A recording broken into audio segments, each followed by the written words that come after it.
Live football from the Scottish Premier Division tonight. Kilmarnock against Hibernian. Killie looking for improvement. Hibs with a good record here. Only one defeat in the last 8 visits. Hello there, we're only just into the month of November, but already in Scotland it begins to look like a winter of struggle for Kilmarnock in the top flight. They simply have to start improving their home form after only one win so far at Rugby Park, and they need to start winning games tonight. But Hibs are strong away from home, only one defeat so far for them, and they're surely smarting after a big reverse last weekend. Charlie Nicholas is with me here in the studio to look ahead. We'll hear from Charlie in just a moment or two, but first a little stroll around Rugby Park. It's quite a pleasant scene now. Completely redeveloped in the past few years, an all-seater stadium, capacity 18,500, all undercover. That could be important tonight. 3 sides of this ground have been completely redeveloped. The work finished under the auspices of the former chairman, Bob Fleeting, and a good playing surface it is by tradition as well. This is a club that's had its moments of glory down the years as well. Back into the last century, 1896-97, Kilmarnock winners of the Scottish Qualifying Cup, as it was then called. They were also the first professional full-time club anywhere in Scottish football. The 1920s were very good years for this club, twice winners of the Scottish Cup in 1920 and again in 1929. They were still a cup side of repute in the 30s as well, beaten finalists in the 1930s, but their finest hour in the 60s. League champions in 1964-65, a team that included Tommy McLean, now the Dundee United boss. Then it was the 1970s and the arrival of the hairstyles. 1 or 2 famous players from this period who we know well today. Do you recognise this man? He went on to star for Rangers and played with distinction home and abroad. And this man here created a transfer record in Scottish football when he left Kilmarnock for Celtic. And they're just as handsome now as they were back then. Davy Provan and Gordon Smith. Both with a soft spot, I believe, for this club. Davy first, what does Kilmarnock mean for you? I think it means a great deal, Paul. It's where it all started for me some 20-odd years ago. And a lot of very enjoyable and some very successful moments down here as well, where I try to follow in the footsteps of my idol, of course, this man here, who's 10 years older than me, may I say. Well, we'll take your word for that, Davy. Gordon, you still live quite close to the ground, I believe. About 400 yards away, Paul, so this is a home match for me. But it was great to look at those photographs, because apart from me being on there, there was 2 photographs of my grandfather came up as well, who also was part of the team in the 20s that won the cup. So there's a bit of tradition, Kilmarnock tradition in my family too. He was captain the second time they won the cup, and they've only won it twice in their history. Yeah, tremendous. There is a good feeling about this club, and certainly one hears about European nights, I think in the 1960s in the main, when it was a very hotbed of football. Yeah, I remember them well. They were fantastic nights. I used to come to a lot of the European games here, and you know, the stadium wasn't as good as it is now, and that's a pity. I mean, it was nothing like it, although at that time, believe it or not, Rugby Park was regarded as probably one of the finest grounds in Scotland, but it pales into insignificance now when you look at the sort of stadium they have. But it's interesting to be with Davy tonight. This is as close as we've been. When we actually played for the club together, we used to be about 70 yards apart, because it's a big field out there, and we were the 2 wingers at the time, Davy, remember that, and we never saw much of each other during games, I'll tell you. Charlie, it's not exactly been a fortress in the last few years for Kilmarnock, though, and this season they've really struggled at home, haven't they? Yeah, they have. They've struggled quite badly at times. I mean, they seem to put on good footballing performances. They've got a decent attack in Paul Wright and the boy McIntyre they bought from Meldrum, but defensively they've been lacking, and the results haven't been pleasant for them. Let's have a look at the league table, because it's not pleasant reading really for Kilmarnock. Top to bottom in the Scottish Premier. Rangers still setting the pace, 2 points clear of Celtic, the big 2 playing at the weekend. Aberdeen in 3rd. Hibernian on the coattails of the top sides here in 4th place, and Kilmarnock 1 off the bottom, and with a lot of work on to try and put things right. What for you is the key for Kilmarnock's survival this season, Charlie? Well, I think you touched on it right at the top of the programme, their home form. They've got to start winning at home. It's not good enough to go away and pick up draws here and there. You've got to win, and primarily when you're at the bottom, your home games are the starter. What about Hibernian? They've been spending money, haven't they? They have been. Surprisingly, Jockey Scott not confirmed as manager yet, but although he's given his head and whoever he wants to buy, as in John Hughes, and he's negotiating new contracts, so he's obviously in a confident mood. But Hibs are such an up and down side. They're liable to put on a marvellous performance tonight, but at the same time, they're liable to do some crazy things defensively. Thanks, Charlie. More about Hibernian in just a few moments' time, but first up, let's check Kilmarnock's season so far.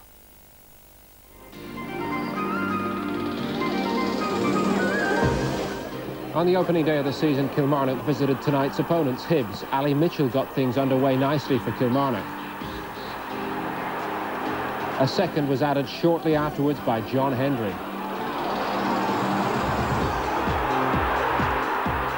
Hibs did pull one back, but the end of day one saw Kilmarnock on top of the league. After losing to Ayr in the Coca-Cola Cup, Kilmarnock then went to Hearts, for whom Paul Ritchie opened the scoring, and it was 2-0 2 minutes later. He can cause some problems. The goalkeeper's under pressure, and that's gone in. Well, this is incredible.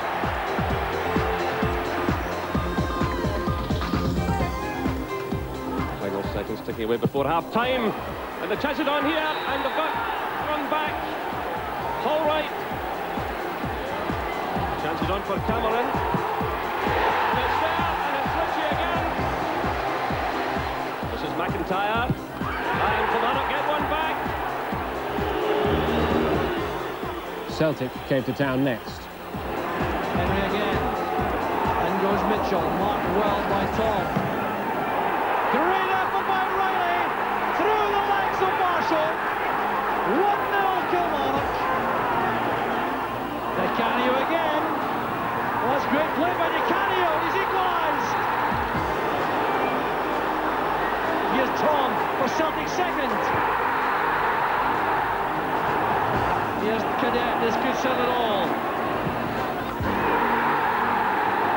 3-1 to Celtic. Dunfermline were the next visitors to Rugby Park. They took the lead through Jerry Britton. Paul Wright equalised just before half-time.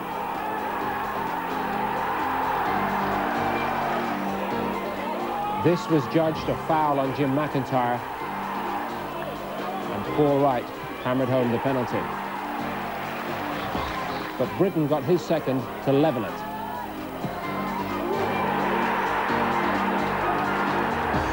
Kilmarnock's form and league position were slipping. A trip to Pittodrie did little to help, Billy Dodds wrapping up a 3-0 victory for Aberdeen.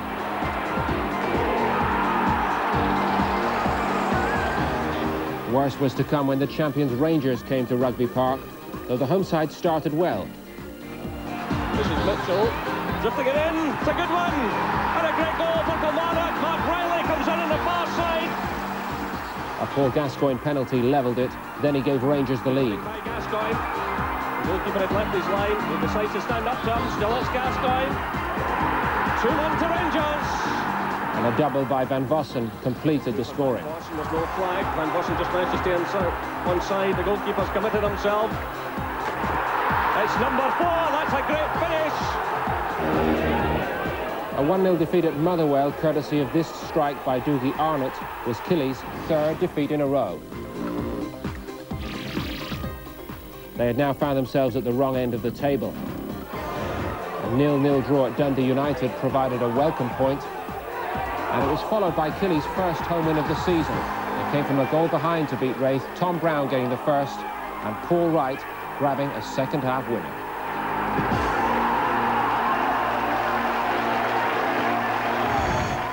Last weekend, a trip to Dunfermline. Andy Smith putting the home side in front. Billy Findlay equalised for Kilmarnock.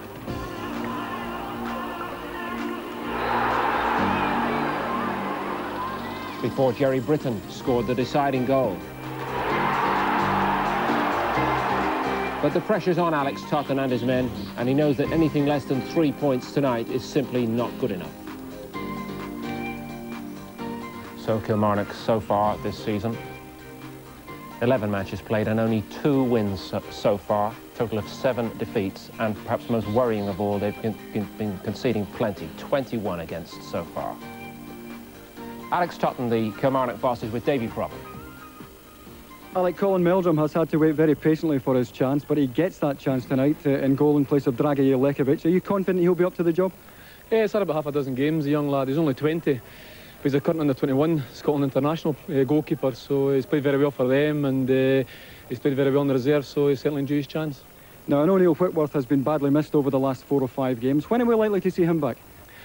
Well, this will be his 5th game. He's missed Big Nearly, former Manchester United player, and he's done very well for us. But we've got a reserve game next Wednesday, so we'll play in that. So hopefully after that he'll resume in the first team. Now, Dylan Kerr plays for you tonight, the last of a 4-game trial spell. Have you made your mind up on that one?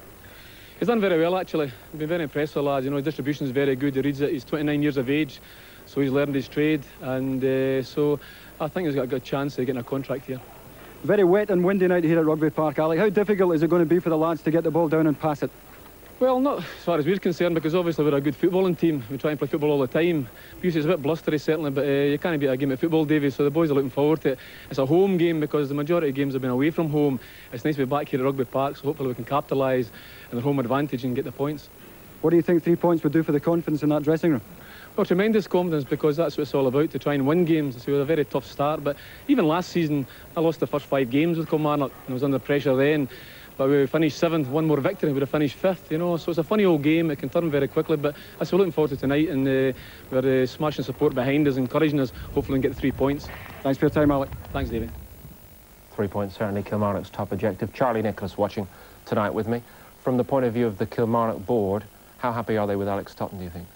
Well, I don't think they'll be as agitated as what probably the supporters are. I think the supporters, when Tommy Burns was there before Alex, they kind of felt as if something was going to happen to their club. They were progressing with a nice stadium.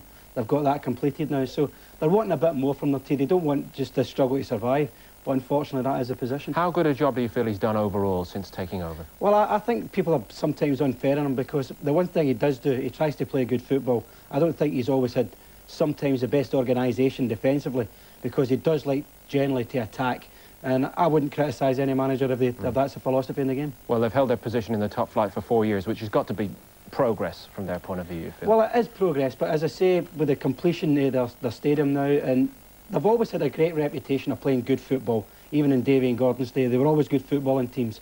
So the worry now is that if you're in that struggle and you go out of the Premier Division, it can take a long time to come back, and they don't want that. Alex Totten, talking to Davy Provan there, mentioned 1 or 2 of the players he has on the fringes coming back from injury. But if you look at it, Charlie, they haven't been bringing new players in, and it suggests that it's not very easy for them to do that. No, it's difficult. They even tried to get Mark Hateley back early in the season, but really they couldn't get the finance, I think, to get it together.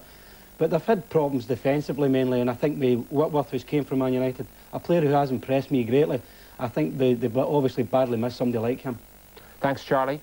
Rugby Park's our venue tonight, then Kilmarnock against Hibs, the live football. It's a pretty raw sort of an evening to start November in Scotland, but let's hope for some football to warm up the fans who are arriving now at Rugby Park.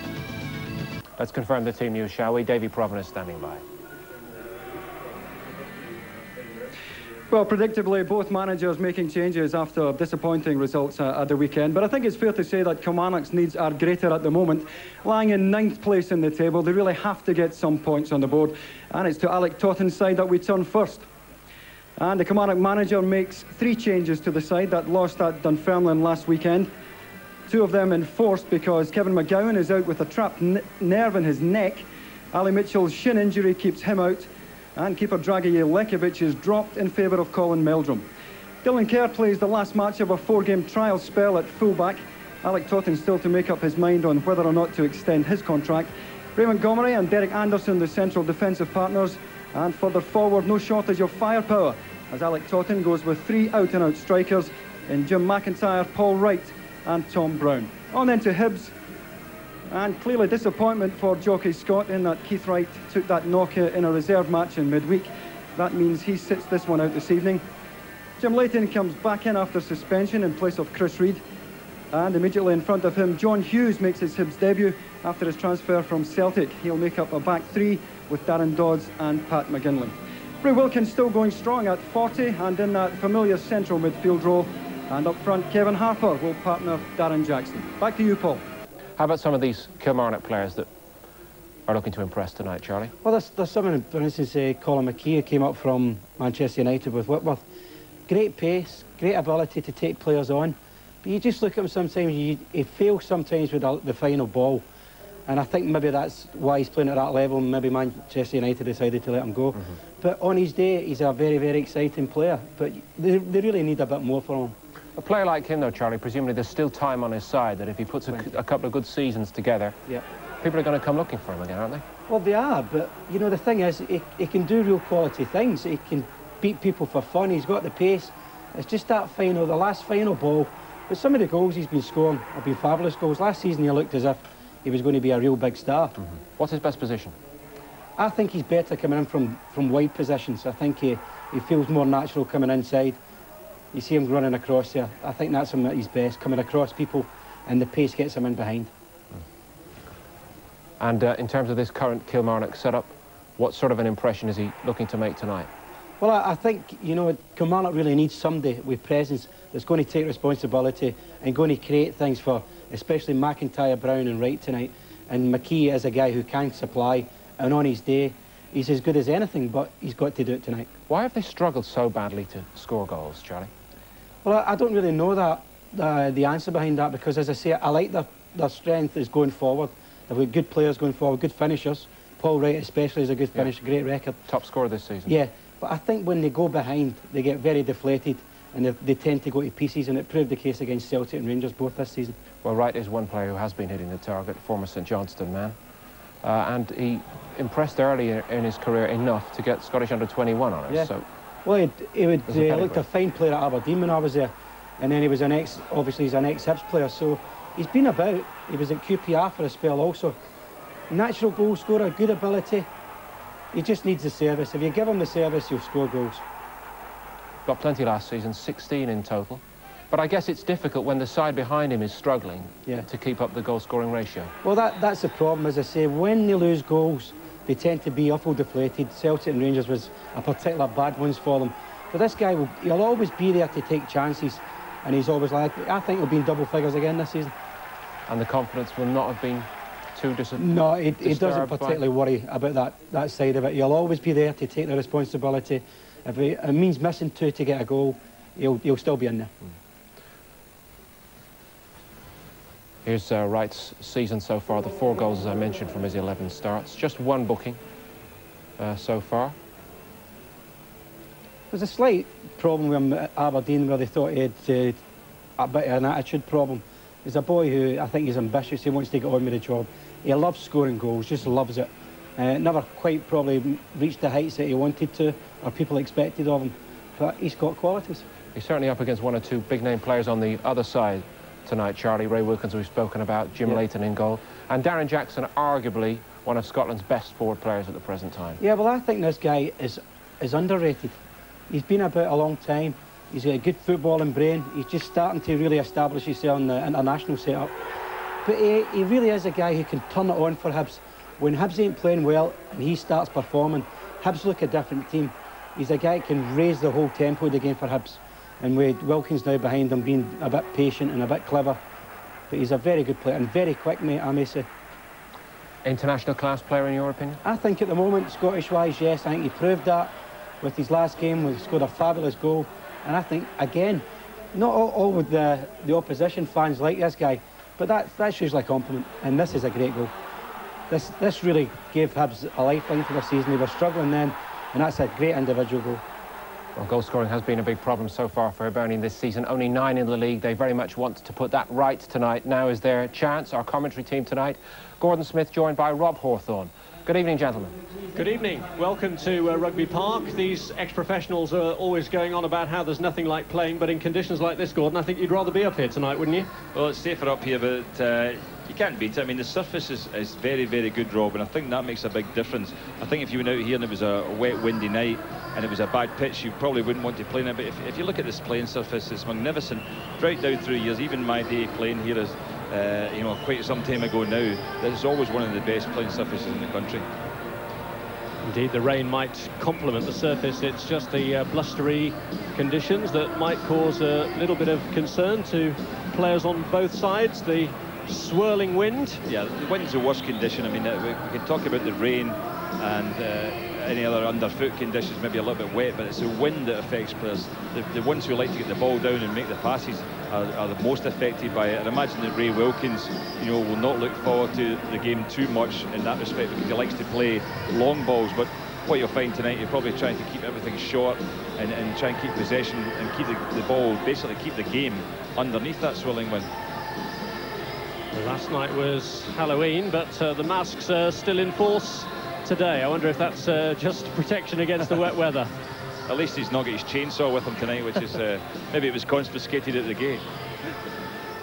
Well, all credit to the administrators here at Rugby Park, because they've reduced admission prices and they've let a few of the school kids in free of charge to try and harness a new breed of support and to encourage people to come out in not the best weather.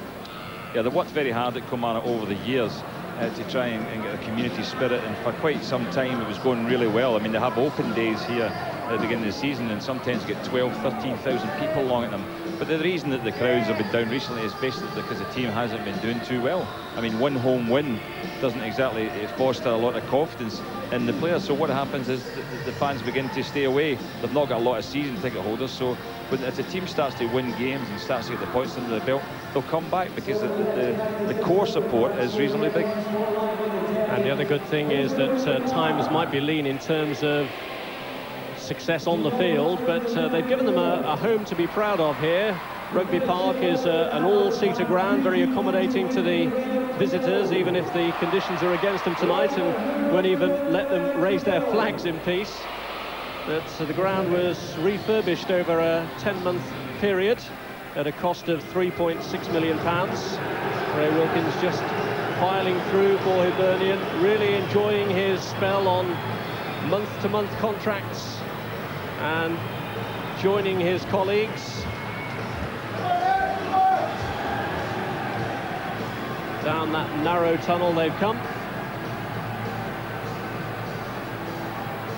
Darren Jackson in the Hibs team this evening, having just been named in the Scottish squad for the match against Sweden. And here come Hibs opponents this evening. Kilmarnock at the back, Paul Wright preparing to come out and play against his former club.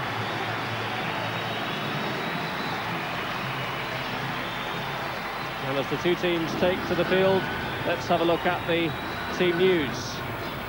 And Kilmarnock's Yugoslav goalkeeper Dragoj Lekovic pays the price for their defeat in the last match against Dunfermline, and makes way for the highly rated Scottish under-21 international Colin Meldrum. It's his first appearance of the season. Defender Kevin McGowan is out with a neck injury. Derek Anderson is his replacement, and Colin McKee, who missed the last game because of a family bereavement, returns in place of Ali Mitchell, who has a shin injury.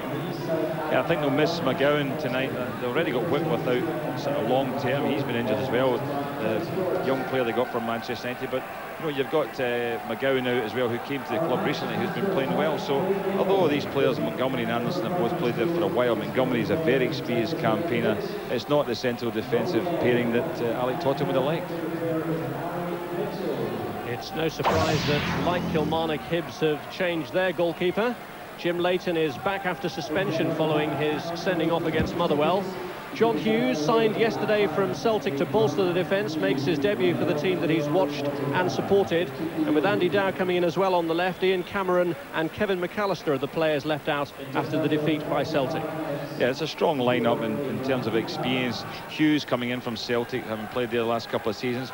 We think McGinley will probably play at the back. He performed there in the last match, but it's a fluent system. McGinley can move into midfield if required. They can go a square back four if they have to. And with likes of Darren Jackson up front and Harper, they're always going to be a danger. Very, very quick players. And with the promptings of Wilkins, they could be good players and dangerous for Kilmarnock tonight. And the referee is Willie Young.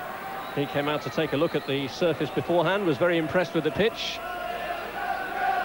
And we're immediately going to see Harper and Jackson in action because they get the game underway for Hibs. And even though it's a change of team for John Hughes, no change in club colours, with Hibs in green and white and Kilmarnock in their first choice strip of the blue and white stripes. Touch from Jackson carrying the ball out.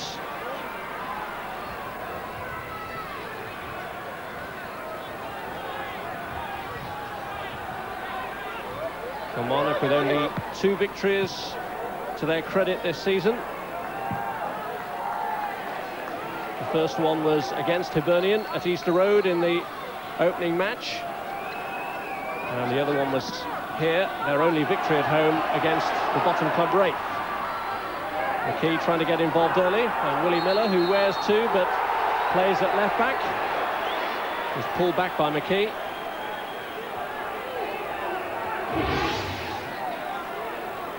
I don't think there was any doubt that was a foul there from McKee and getting a hold of Willie Miller's shots, and the Kilmarnock fans not happy with it, but it was a correct decision. So I think Miller would have been too happy when these shots come off his back. Not in a night like this, Rob. Here's Jackson. Well, he lined one up early. Harper had made a move into the penalty area.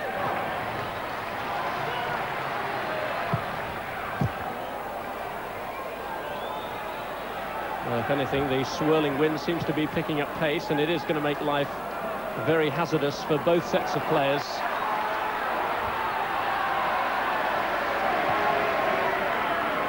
Ball turned away to Donald.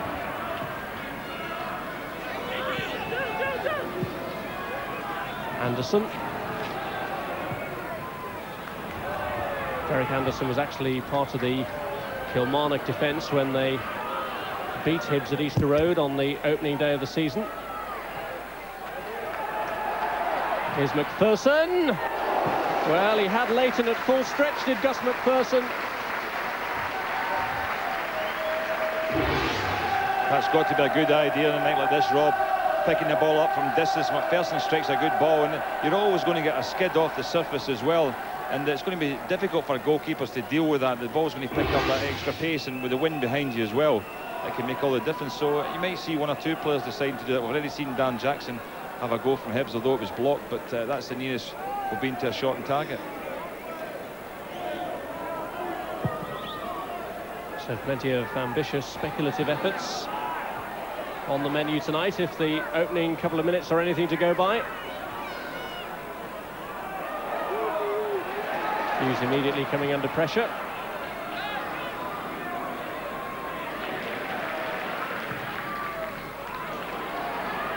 Hughes giving it away to Findlay. Here's MacPherson again.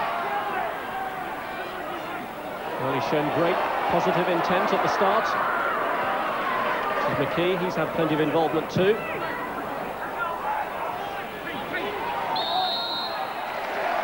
Free kick given this time against Miller. But they've had a good couple of early tangles. It's going to be a good contest, that. McKee against Miller. Here's Wright. Well, he worked his way through. The challenge that dispossessed him, a fair one from Dow.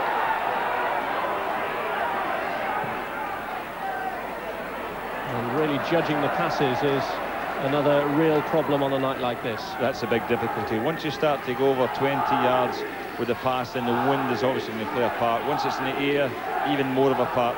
And you know, the pitch is, it looks as if it's a bit thick on top as well with the grass. It doesn't look as if it's very short, and that's going to hold the ball up okay if it's at feet. So you may think it's a better idea for teams play it short and try and work their way through the opposition.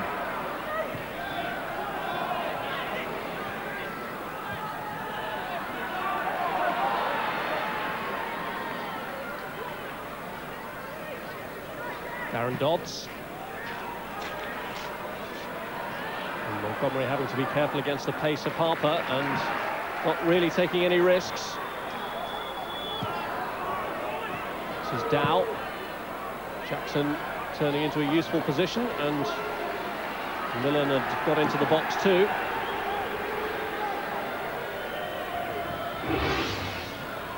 Very experienced player there, knocked the ball right into the back post. It's a good ball in and just knocked away there. And it was a good effort, because a cross ball tonight is going to give the goalkeeper problems to whether to come or not, or stay in his line.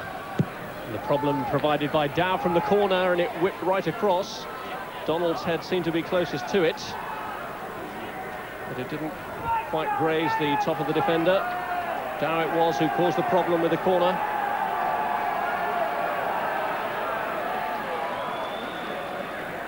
Jockey Scott, the caretaker manager of Hibs, has until Christmas to prove that he's a viable candidate to succeed Alec Miller on a permanent basis.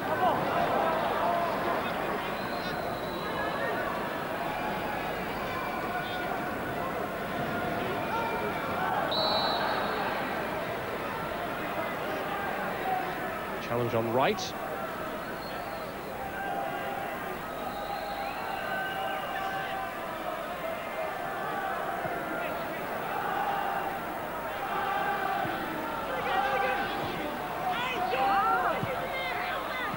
Jackson. Again, they're looking to feed it through to Harper. Montgomery has been such a solid and reliable servant for Kilmarnock. A grip at the heart of the defence. This is Brown.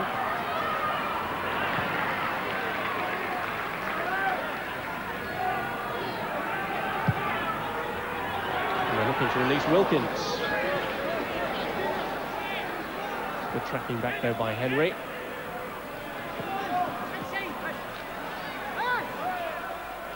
Well, after that opening day victory at Easter Road for Kilmarnock, they were actually top of the table, but they've slid pretty dramatically since. Indeed, their manager Alex Totten said at the end of that game, if only it was May now. But he knew he was in for a hard season of battling for survival in the Premier League, and sure enough, that's how it's turning out. But it's so important in a position that Kilmarnock find themselves in to win their home games. This is the first of two that they've got in succession, and they're desperate to claim maximum points from this one tonight. Henry's touch. This is Harper.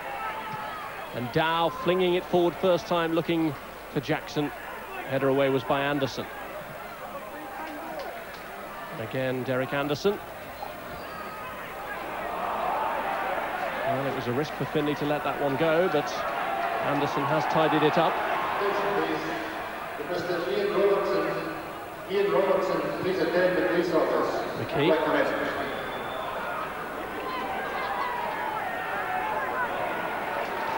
And now Dylan Kerr. And then slip it into Wright.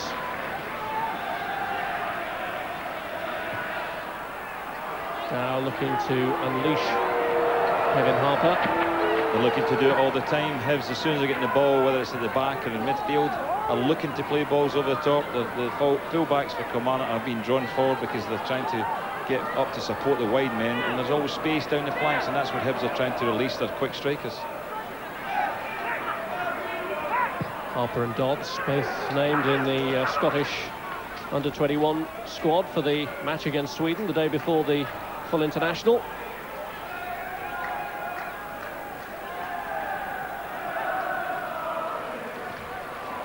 There's Alex Totten, the Kilmarnock manager. Inevitably, when a side is struggling, the manager's job is also under pressure, but he always faced a tough task coming in to replace Tommy Burns.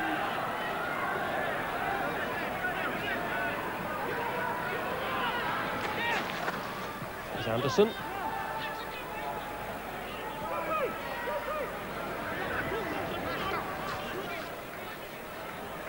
Kerr, who's been playing on month-to-month contracts since joining from Reading. I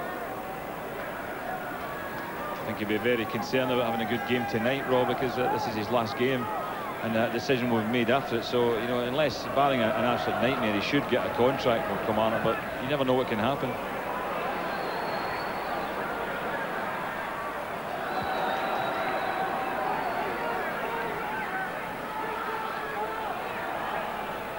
Here's Miller.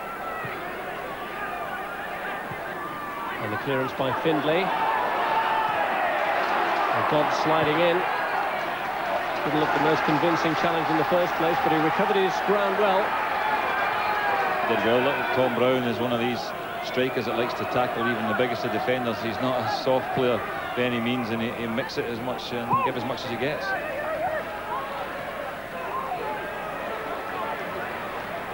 Findlay.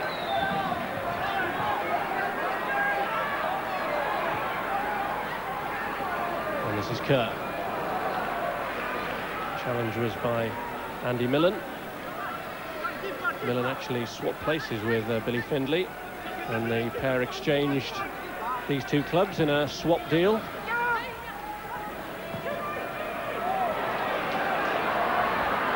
McIntyre looking for the support of Kerr. It was cut out by Millen.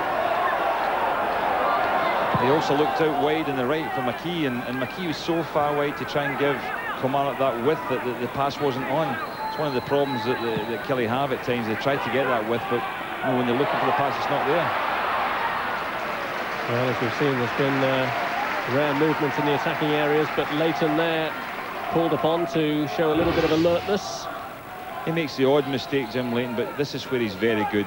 Just being on the edge of the box there, just playing almost like an auxiliary sweeper, just to pick it up if the ball's knocked beyond these back players. I didn't think there was a great deal of doubt that Leighton would make his return after serving that suspension, coming in to replace Chris Reid. Reid, though, is among the substitutes tonight. And probably on a night like this, it's not a bad idea to have a goalkeeper on the bench, even though Kilmarnock have opted against that. It's Montgomery's clearance, and this is Hughes to Wilkins. That's intelligent ball to McGinley. Just when it seemed to be opening up for McGinley, the ball for Jackson fell short. But Wilkins dropping into cover in defence, proving himself flexible. Still covering in that area, waiting for McGinley to get back, as he has done now.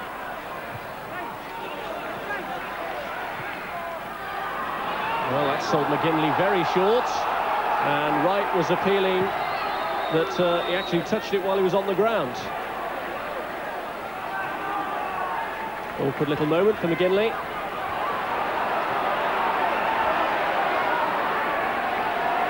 And this is a bit of a testing passage for Hibs.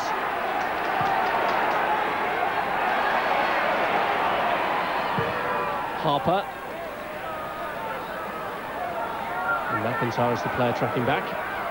This is Kerr.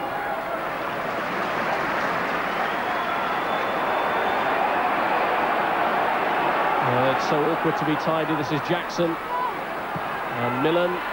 Anderson had to time the challenge just right, as indeed did Kerr. Just inside the area.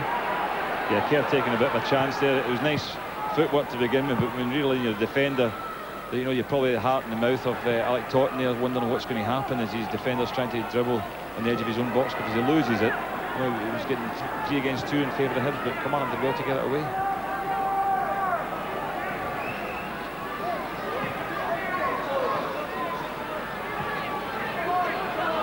Wilkins. Hughes unleashed it, and it was headed back by Jackson, but Montgomery, the covering player, longest serving player on the Kilmarnock staff. He's just moved into the top 20 in the appearance records for the club. Made his 250th league appearance in the last game. Ray Montgomery. Been a great servant to them. I mean, he's a wholehearted player. He's like Hughes in a lot of ways, who's playing for Hibs tonight. He gives everything, and he never shucks any tackle or never gives his all in any game, and he's a big favourite with the supporters.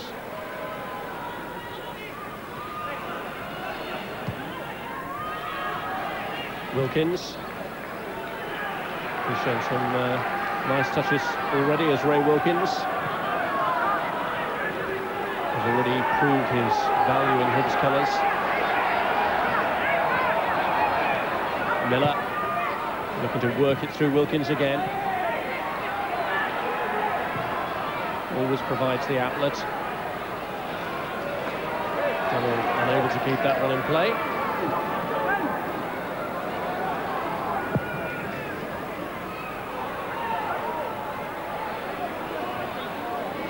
Here's Willie Miller.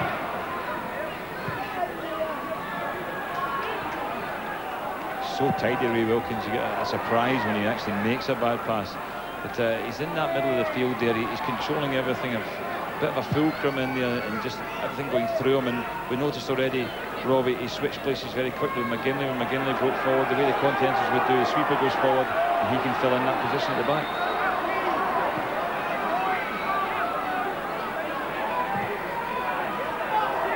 Well, a long ball from Anderson was a wasted ball as far as Kilmarnock were concerned. And Wilkins still going strong at the age of 40. The only question mark against him, of course, is whether he lasts the pace, and in 3 of his previous 7 appearances he has come off before the end, but no question that he's doing the job that they brought him in to do.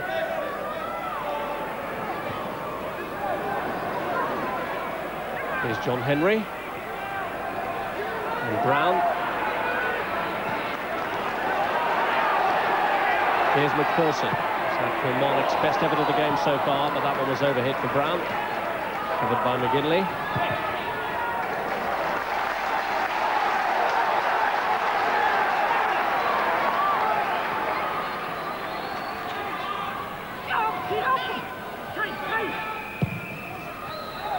No strike from McKee.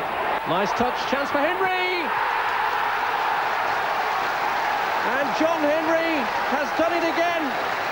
He scored at Easter Road on the opening day of the season, and he's put the ball in the back of Hibs' net yet again as the home team take the lead. Well, it's been a slow start to the game in terms of chance making, but this is a magnificent goal. It was a shot really from McKee. Wright came off. Look at the little back heel between the two players. Henry, as usual, sniffs into the box there and slams it in his left foot. Fantastic effort there. Wright did ever so well. Great vision in order to know where Henry was going to be. Henry with his left foot just simply slams it in the top of the net. A fantastic finish, really, and the game needed that. There's been very, very few chances created in terms of scoring efforts at all. Hardly anything about the goal mouse, and that's opened the game up. A great start for Kilmarnock. 2 goals this season then for John Henry, and 2 goals against Hibernian.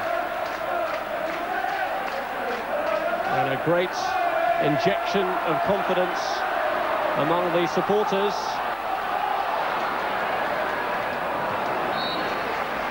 It had been a fairly lacklustre start, that ambitious effort from MacPherson prior to Henry's strike, the only real attempt to cause any concern for Jim Leighton, but Leighton didn't really have a prayer with the execution that Henry put into that goal. No, it was a superb finish. He's got something of a reputation, John Henry, for scoring goals there, getting in the box. He comes in late, he does that job very well, and you need a striker with awareness like Wright showed there in order to find those sort of runs. I mean, he was actually behind him.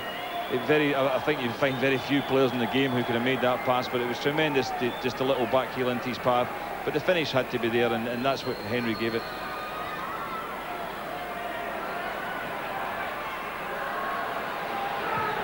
MacPherson.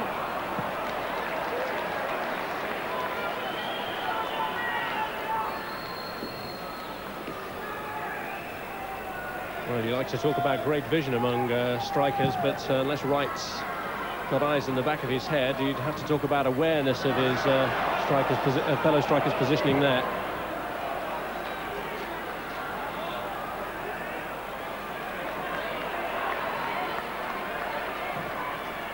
Here's Henry again. Findlay looking to feed McKee. Miller sticking to him well, but McKee giving him the runaround. Henry's in the box again and wants it, so too did Brown. And Hibs really look rattled by conceding that goal. Kilmarnock visibly lifted. Anderson, though, has run into trouble. Dowd made good progress, but it's Kilmarnock breaking again with a goal scorer. McGinley cleaning up that time.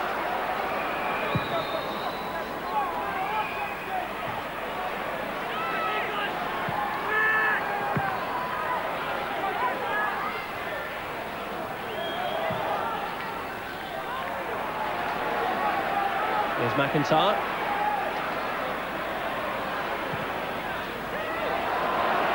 Well, he completely misread Paul Wright's intentions. Wright pulled to the right, and he put it to the left.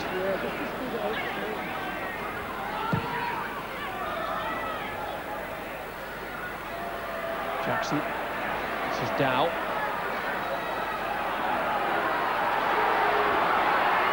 Harper.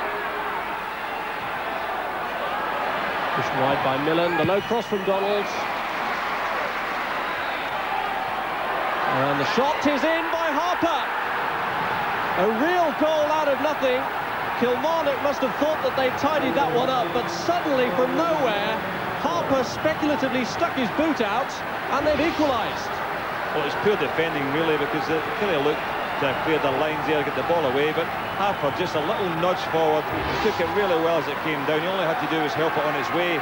Not an easy one to take, but he just flicked out his left foot and turned it on towards goal and left young Colin Meldrum absolutely helpless. It's all of a sudden we're getting 2 goals in the space of a few minutes when really there was nothing being created before that.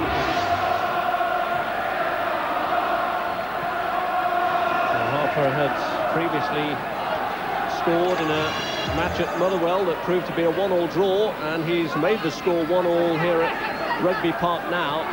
But really it was a soft goal for Kilmarnock to give away after all their efforts in establishing the lead. It was. It looked at a bit of confidence as if it was spreading through the Kilmarnock team after that goal. It lifted the crowd, and they really should have held on to it for a bit longer. That's been Kilmarnock's problems, really. Even at times they've taken the lead. We saw them even here 1-0 up against Rangers early in the season with about 25 minutes to go, and ended up losing 4-1. So they've never had the ability to hold on to a lead, really.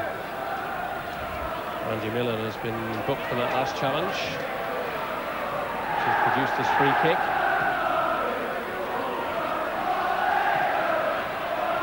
Wright. And it really is back to square one again for Kilmarnock now. After such an eye-catching first goal.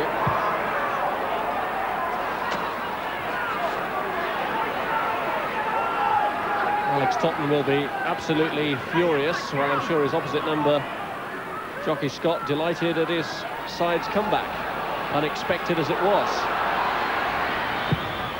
The game certainly wasn't going in their favour. McKee.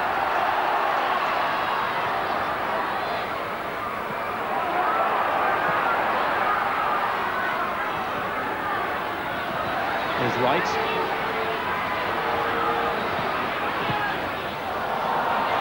Heavily weighted by McKee, but Henry able to keep it in.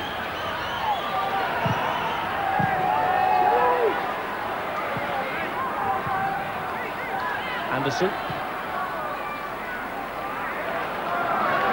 Brown had hoped to pull away. Hibs are defending fairly deep, but surprised. I think maybe they are trying to draw Kilmarnock as far up the field as they can because of the pace they have up front. But it hasn't really worked for them so far. They've been taking a lot of pressure on the edge of their box. Although, to be fair, Kilmarnock have only created one decent chance, apart from MacPherson's shot early in the game.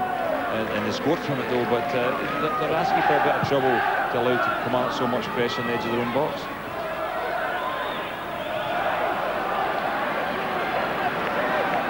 There's Jim McIntyre.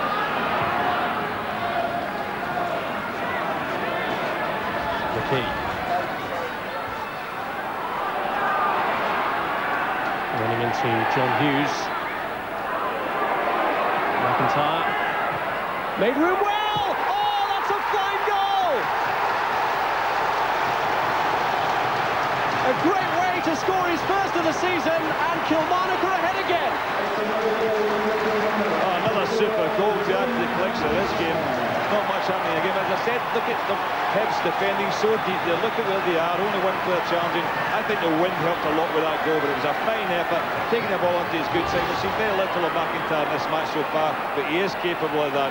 Always looking to go onto his left foot there. He turns inside, given the space, and there's a bit of curl on it, but I think the wind adds to it. That swirling wind just took it away from Jim Leighton's despairing dive, but excellent goal nevertheless. It's taken 12 games of the season for Jim McIntyre to open his accounts, but he's done it, and in some style.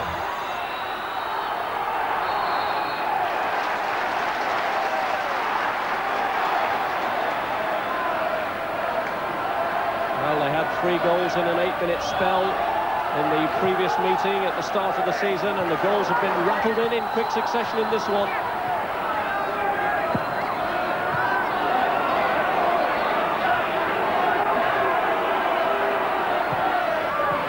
A splendid finish, helped no doubt by the conditions. And Wright, well, he thought he saw an opening there for Brown, but the flag was up for offside. Hotly disputed. Yeah, they're always hotly disputed decisions here. Well, I'm not sure he was, though. I thought he'd maybe just timed it perfectly to be in there. But I'm just thinking about the average of the match so far. 4 shots on on goal, or 4, and 3 of them on target, 3 of them in the net. It's not a bad average for a match. McIntyre with his goal certainly made best use of the conditions. It swerved away from Leighton's outstretched palms. It shows you the value, Rob, of having a athletic goal, really, when the chance is on. I mean, anything can happen in these sort of conditions. It is slippy underfoot, but there's all that swirling wind that's going to take your shot and make it swerve more than it would normally would. I saw that one from Jackson early in the game. He didn't get as far as the goal. That was blocked by a defender. There was no way that they could cut out McIntyre's. Millen dwelling on the ball. This is McKee. Wright. Nice play. McIntyre's cross. Brown went for it, so too did McKee. The way the strikers link up has been very impressive for Kilmarnock. Wright and McIntyre have been doing some excellent work. Well, Alec Totten will be sitting hoping that the fact that what the strikers are doing, that his defenders do some work this time, because what they really want to do is hold on to this lead a little bit longer, build the confidence from it, get themselves going in the game. They lost the equaliser far too early from their point of view. But Hibs, the very same token, Jockey Scott will want to try and break back quickly, but you know, they're not really doing enough going forward. I don't think Hibs at this time. Maybe up against a strong wind. We'll see when the second half comes how strong that wind is, but they look as if they're under a lot of pressure at the moment, Hibs.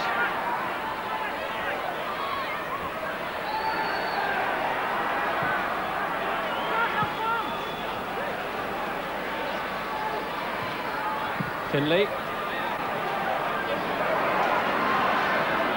And at the moment, Kilmarnock don't seem to be making the same mistakes they made after establishing the lead last time. They're still making the Hibs defence do all the work. Wilkins is trying to change all that. Montgomery, though, strong enough to hold off Harper.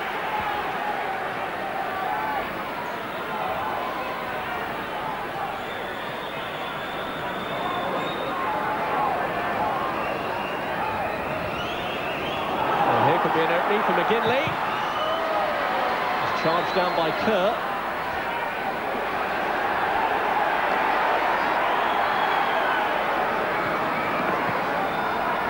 McGinley again. That was a very purposeful run forward he made previously before being forced into reverse. But look just how accurate the strike rate has been. 2 of Kilmarnock's 3 attempts on target to produce goals. Well, I think that would encourage me to have more shots at goal if I was playing tonight, because with that sort of average, you know, if you get 10 shots in, you're maybe looking at about 7 goals. So let's hope that it's going to work out that way. Maybe you should give the half-time team talk. We could have an interesting second half.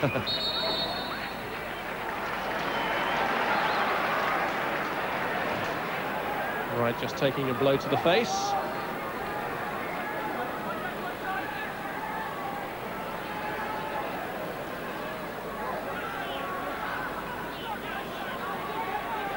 But all credit to both sets of players in difficult conditions, making the best of it.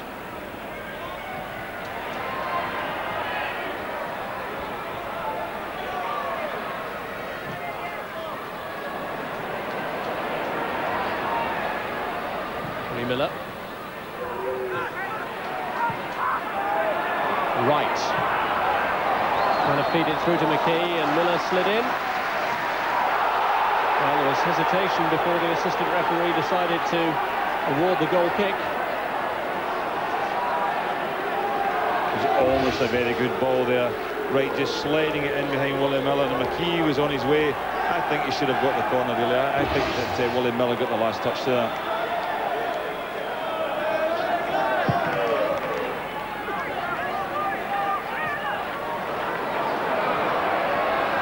Anderson's header back causing real problems for Meldrum. It's Jackson. Harper's waiting in the middle. The goalkeeper sticking to the task. It's Dow! And it's in! And the young goalkeeper got himself in all sorts of trouble.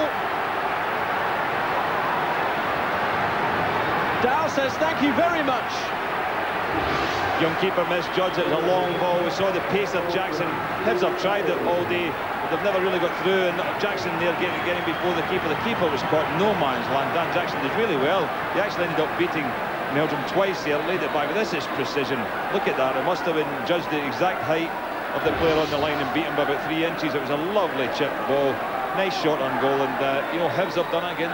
They've come back very, very quickly, and Alec Totten must be raging, but all credit to Hibs for fighting back. But there was the problem caused by the pace of Jackson over the top. They've tried that ball, as I mentioned before, and few previous occasions it hasn't come off, but that time it was precise.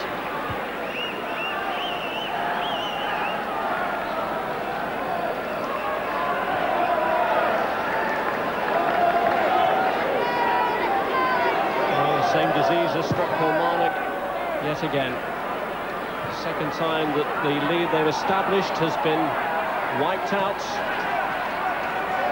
and they put themselves under a lot of pressure. It was a backheader initially from Anderson that caught the goalkeeper in 2 minds, and it was a bold move out of the penalty area, or towards the edge of his own penalty area, by Meldrum that ultimately proved folly.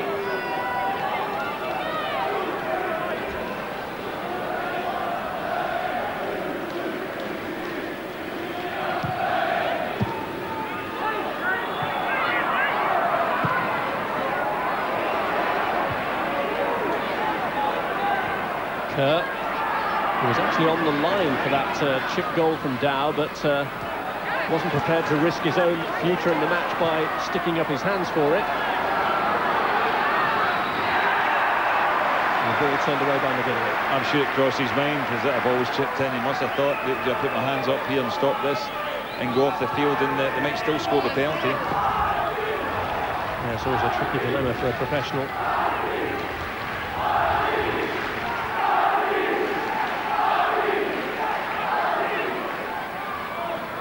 With the ball in his hands now.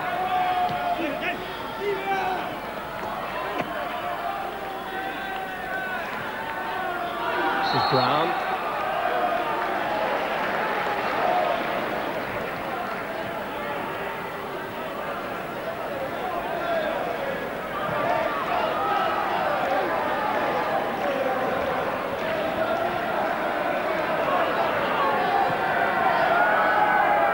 McGinley. Hughes. 2-0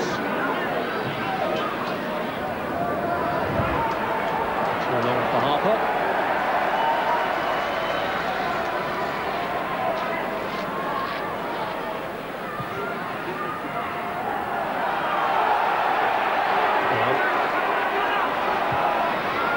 McKee. Wright in the box calling for it, goes long instead towards McIntyre.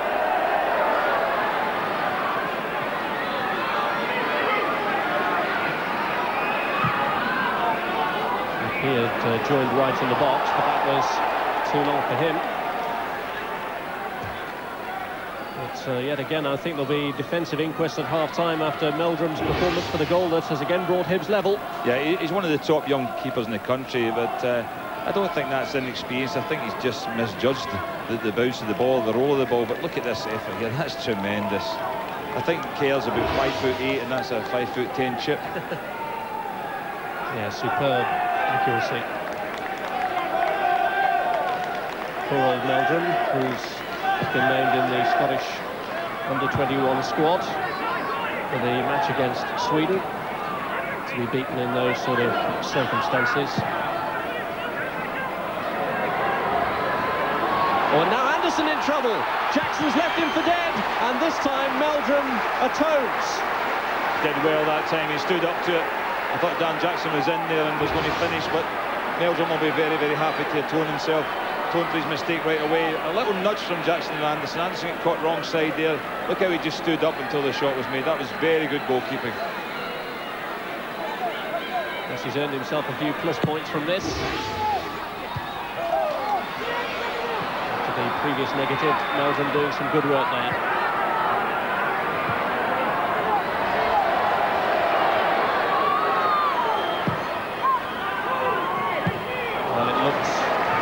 Almost a banker that Hibs were going to be taking the lead for the first time in this match, but Meldrum stood between Jackson and the third goal.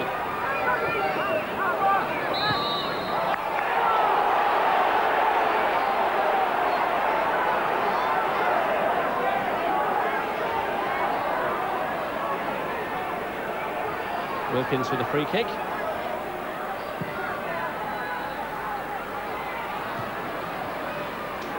And that's Hughes.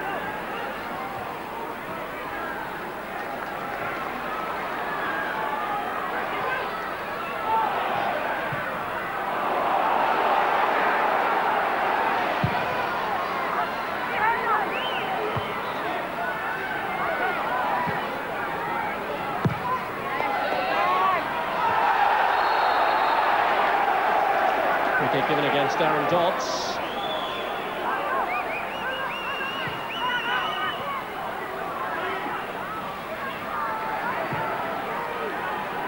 Open one from McGinley. Montgomery with a clearance. Here's Henry. Straight into Dow. Well, they're worth trying, but Anderson this time kept his eye on the ball, but it's Harper putting them under more pressure.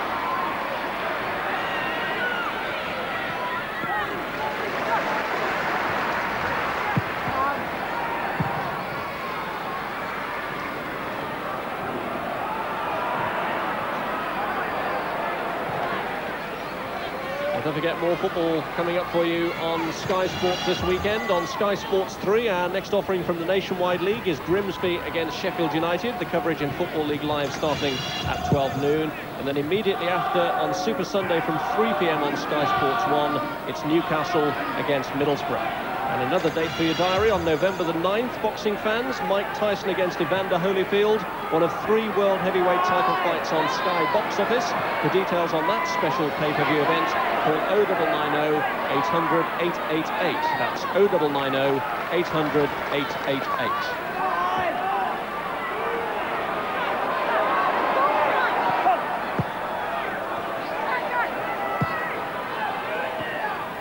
Plenty of blows struck already in this game, but it's an even contest. 2 goals apiece. We've had 2 exquisite finishes from Kilmarnock. And Hibs have immediately struck back and capitalising on defensive lethargy. Could play this. McKee looking to aim that one in. Oh, what a great effort from Paul Wright.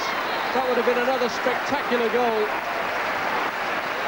Superb football as well all the way. Ball slipped into McKee. McKee's had a good game on the right-hand side. That's a great ball played in, just over the head of Ray Wilkins. Super volley, and it did take a little deflection. Very unlucky. That goal would have graced this game, no problem at all, with the sort of level of goals and quality we've seen so far. It was a crucial deflection as it turned out. Brown going in. Just skidded away off Brown, I thought, but the referee in fact has seen a Hibs touch last and given another corner.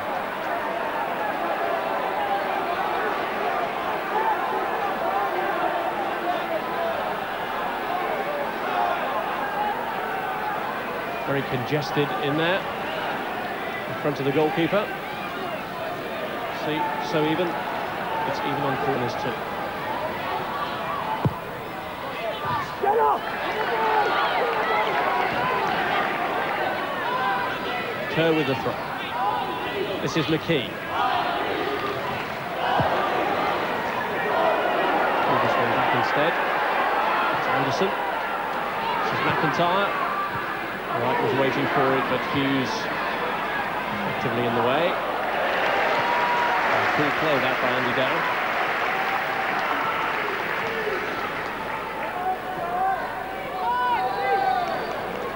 I think overall Kilmarnock have played the better football. I feel that any football when the ball's been on the ground, it's been knocked about. It's been Kilmarnock generally, it's been doing it. Hibs still are trying to play the long ball game for the most part. Maybe it is the conditions that's forcing that, and because they have 2 such quick players up front, you have a little bit of a joy when you consider the goal and the chance that Jackson had as well. But Killie are at all times trying to play the ball. Wilkins to Harper.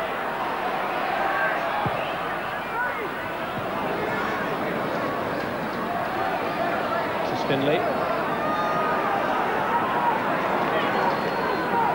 One of the reasons why Alex Houghton was so pleased that the TV cameras were here tonight was to bring his side's quality of football to a wider audience.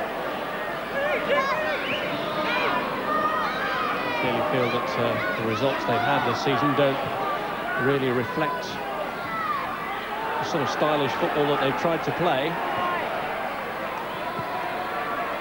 And we've seen evidence of that in bursts from Kilmarnock this evening.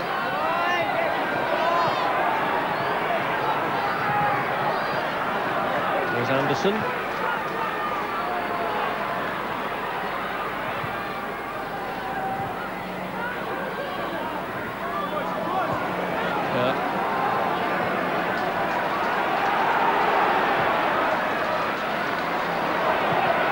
McKee. And here's Billy Findlay. Running right into trouble with Dow. Henry.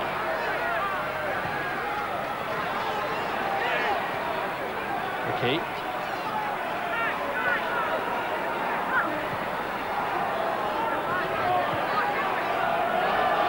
A bit more patient now. Yeah, they're having to be. Hibs have got everyone at this stage behind the ball, but Killie aren't forcing it. The main thing is that they're keeping possession. They're not going anywhere at this stage, but you know, Hibs haven't been getting the ball off them. Hughes just holding them up temporarily. Tom Brown, the player, flawed.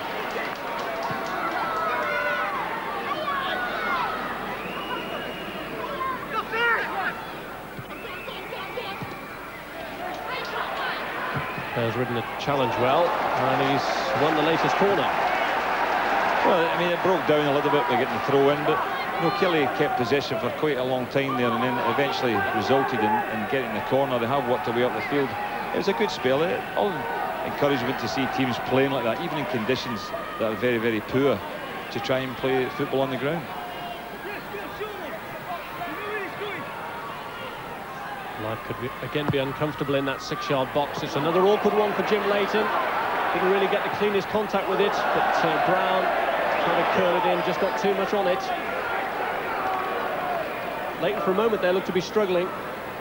Yeah, it's not his strong suit, Jim Leighton, to be honest with you. The ball's in there like that. He's definitely better at saving shots coming into him. Very, very agile keeper, but didn't get the best of punches on it, although he did enough to knock it away from Anderson. Brown really would have been better just like knocking a little soft ball into the box, keeping the pressure on. I'm not really sure whether that was a shot come across.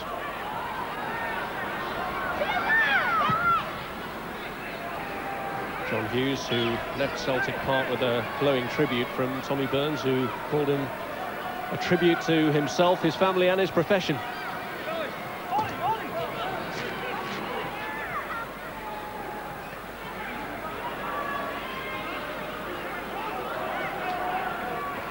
I think it's nice if you can leave clubs in good terms like that. You know, we see it so often that there's a bit of acrimony when players are going away. But John Hughes did a very good job for Celtic. A lot of people thought, you know, he wasn't up to be playing at that level, but you know, he proved that he could play at a higher level than most people assumed.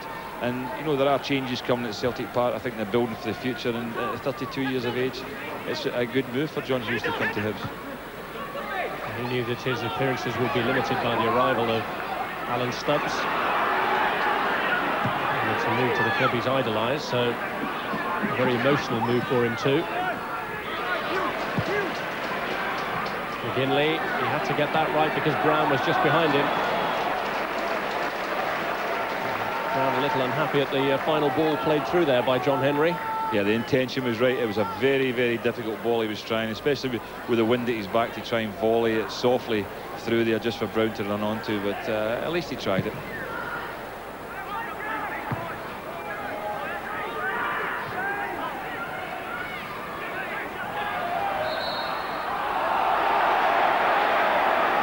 Wilkins dropped out of the game quite a lot, Rob, as the first half is wearing on. He's not been as influential as he was in the early part when he was making a lot of passes for them in there.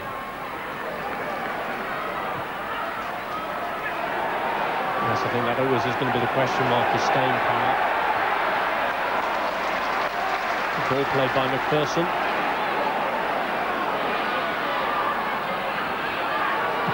Henry's cross headed away by Andy Millen. MacPherson feeding it back in, and the shot from Wright. He likes to have a go, doesn't he, Paul Wright? He's got a very strong shot. He likes to get the ball very quickly into his feet. not a lot of lift back when he shoots either, and he gets a lot of power in it, but on that occasion just snatched it a bit. You could see he was leaning back slightly as he tried it, but he's always willing to have a go, and he scores quite a high range of spectacular goals, Rob.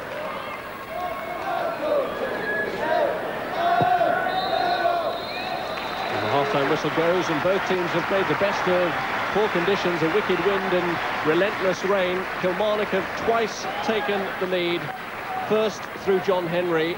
Twice they've been pegged back, though, because Kevin Harper cancelled out Henry's efforts. Then, though, Kilmarnock established the lead again thanks to Jim McIntyre with a wonderful finish, only to see Andy Dow capitalise on some poor misjudged goalkeeping, and it's Kilmarnock 2, Hibernian 2. 2 apiece, 11 attempts on goal, and 5 corners. Pretty low foul count through the first half, and only 2 offsides, just the 1 booking. Well, Hibernian have been penned back, our experts tell us. Majority of the game in the middle third, but Kilmarnock have been doing plenty of attacking, and they shaded possession in the first half, the home side. Charlie Nicholas watching with me. Bit of a surprise then. Well, certainly after the first 15 minutes we had, it looked as if the weather was going to dictate the way the game was going to be. But once John Henry got that first goal, it's been flying ever since. Let's have a look at some of the highlights, Charlie, from this first half, shall we? 17 minutes in, a pretty lacklustre first quarter of an hour, as you mentioned. It was quality from Paul Wright, though, great vision. John Henry is particularly good at timing runs like this. But you watch, it's a hopeless shot, but Wright controls it.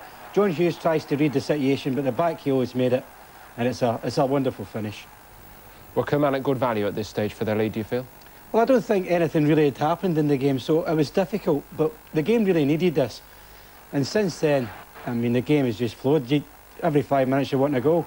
This is great agility from Harper.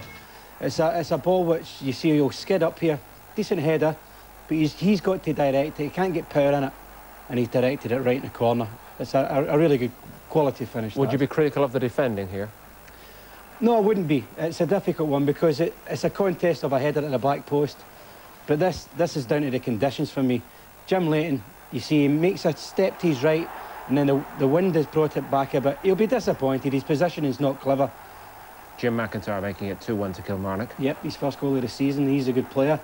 You see, I think the wind just catches it, and Jim Leighton's a bit deceived. But quality. That left foot is a potent weapon, isn't it? Yes, although he's not scoring many goals, he's a good player, very bright.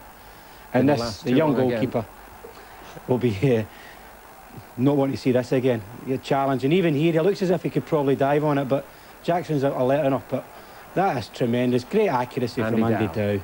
Absolutely sensational. It could so easy. Most players would just go for the probably pace on this, but he's been so accurate. In the old days, I think the defender might be tempted to handball that. Gordon Smith in commentary praised the way Kilmarnock have tried to pass their way in the first half. They've been the prettier side. They've tried to... The conditions overhead are poor. It's difficult to direct your passes, so you've got to keep it on the floor. And Kilmarnock have the players of that type quality, and they look a good side. A win very important for Kilmarnock tonight at home territory. They are struggling near the foot of the table. Hibs need the 3 points for all their own reasons. They want to put pressure on the top sides who don't play until Saturday. But it's all to play for in the second half. Honours even at half-time when we come back the second half.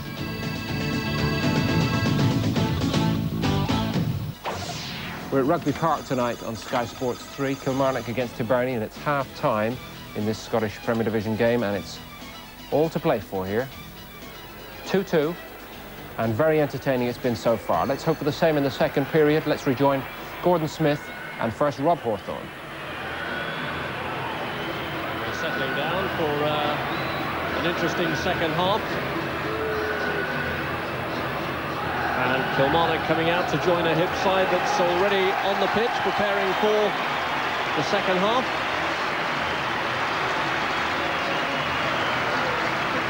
Well, they've been spectacularly entertained by the quality of the football and the number of goals. It was a sluggish start to the match, but certainly after the goal that Kilmarnock produced and the way it came about with Paul Wright setting it up so beautifully for John Henry. Things have been a lot more lively since Gordon Smith. Yeah, I think this was an excellent finish to the game. We've certainly seen some quality, top quality goals here. Hibs will not be that happy with the way they played in the first half, but I think they'll be the one thing that will be good for them is the fact that they weren't behind. They didn't go in behind, and that was the main thing from their point of view, because Kilmarnock with a better side, in my opinion. Let's see if the change of ends in this second half. We'll also see a change in terms of the benefits and disadvantages of the conditions. Although the wind has been swirling, you can never quite judge which way it is going.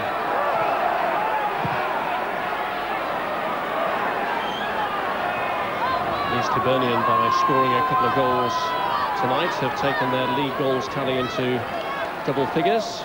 Before this evening, Jockey Scott's team had only managed 9 league goals. But Alex Totten, the Kilmarnock manager, will be somewhat concerned about the continued leaks springing in his defence. Although to keep harping on about Meldrum's error doesn't really do justice to the quality of Andy Dow's finish. It was still a precise shot.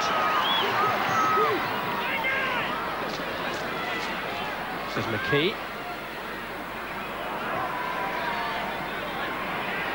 MacPherson. And now McKee aiming it towards McIntyre. And the first touch just let that one loose from him.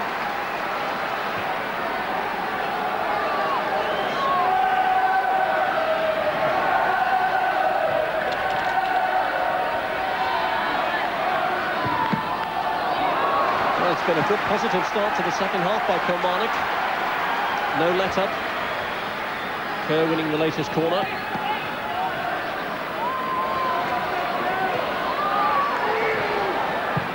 Played short to Kerr. And Harper with the eventual clearance.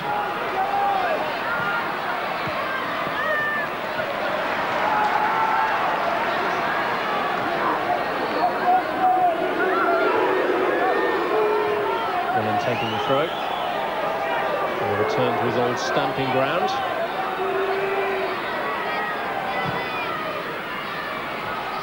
Lay off by Down. This is Miller. Number 11, McGinley. And this is Hughes.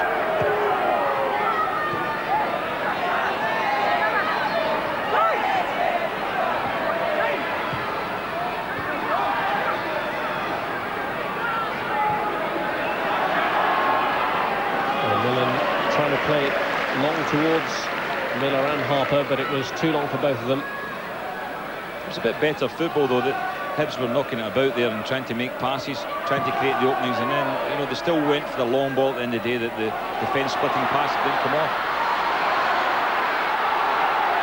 Right. And the ball hit by Graham Donald against McIntyre. I think Ray Wilkins would want to have more of an influence in the game than he's had. It was a through ball here, Wright's away, but defensively good defending there with Donald, got the cross here and just managed to block.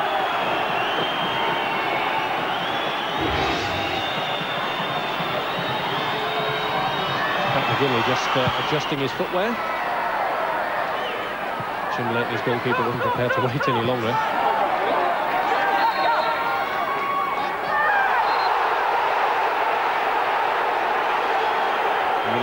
Incurring the wrath of the home crowd for awarding the throw-in in Hibernian's favour.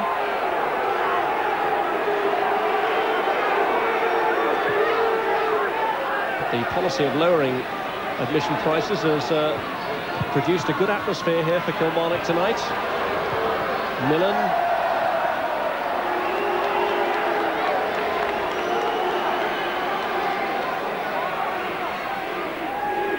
Sort of vocal support worth its weight in gold. Absolutely worth its weight in goals. That's what Kilmarnock need to gain only their second home league victory this season. They've beaten Wright here. It's Hibs on the attack with Harper. Jackson moving on ahead. A decent effort. He knew what he wanted to do there, Harper. As soon as he picked it up, Jackson made the run across him just to make the space, taking defenders away, allowing him to cut inside onto his better foot, which is the right. And he was trying to kill it there. Meldrum always made it look as if he had the thing covered, but it was a good effort from little Harper.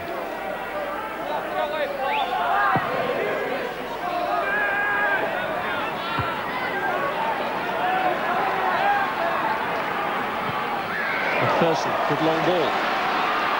This is McKee. Wright, Brown and McIntyre all going into the box.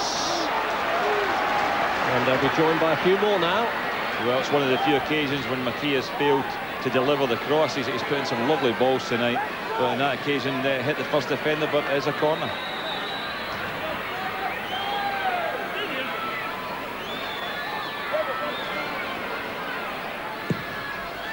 It's whipped in by Kerr. McIntyre got the flick on. And Paul Wright just couldn't fasten onto it. It's a bit of hit or miss with the set pieces there. It was taken short, then whipped in. But you see there, as soon as the wind catches it, it's away. Paul Wright thought, I think, at first it was going to bounce in front of him. All of a sudden, the swirling wind coming across just took it right across and out for the goal kick.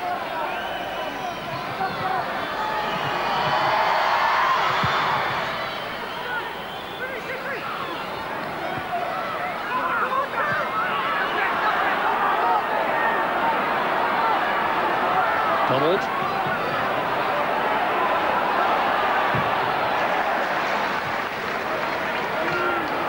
Millen. Donald again. Here's McIntyre. Nice build-up with Wright to deceive Hughes. Brown would have a lot of work to do, but he's held it up well. This is Wright. Good try! Oh, what a net bulger! What a goal!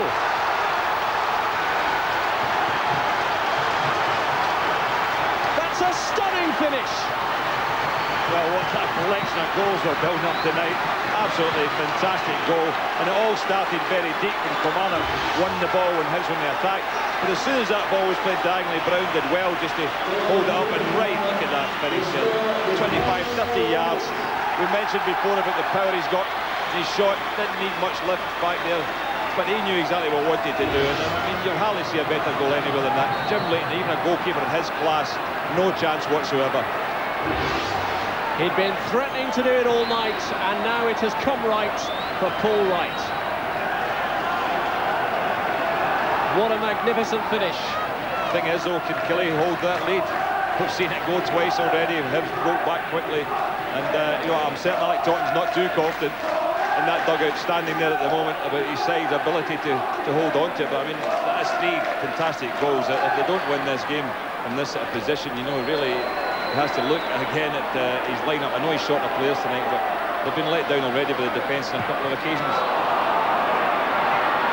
The Hibs will keep going. The thing about them is that the Hibs that have got the quality players up front, they're always going to be dangerous, even from what would appear to be no possible scoring situation at all. They've got options. Oh, that's an effort from Andy Dow, who is... It's Willie Miller, in fact, who is trying to repeat what Dow did in the first half with a precise finish, but that one whipped away from goal. Yeah, as I said before, it's very worth a try from that sort of distance. We've seen some fantastic goals tonight. I'm sure if any of the players must think to themselves it's worth a pop because they're going in. But Wright's goal, that was a stunning finish from him. Absolutely top drawer, and you know, he hasn't scored an awful lot of goals this season. He is playing in a struggling side, but as I mentioned before, Rob, he's got a very, very high percentage of top quality goals out of the goals he scores.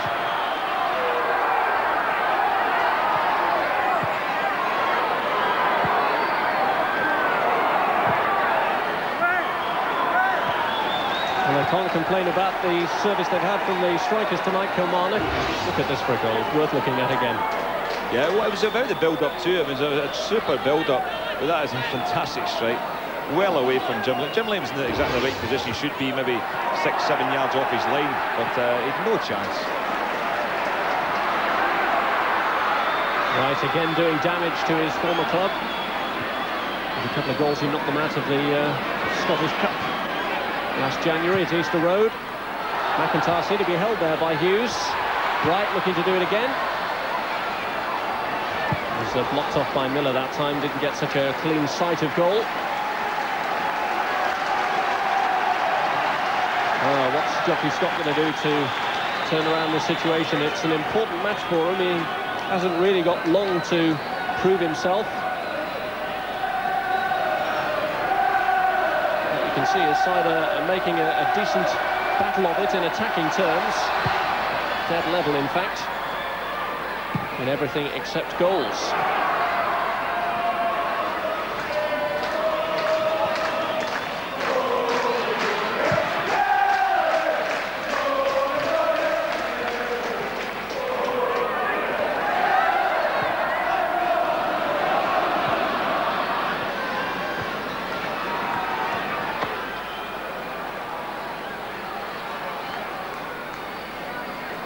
Hibs desperate for something to lift them. Their cause recently hasn't been helped by the fact of their Edinburgh rivals' Hearts getting to the Coca-Cola Cup final.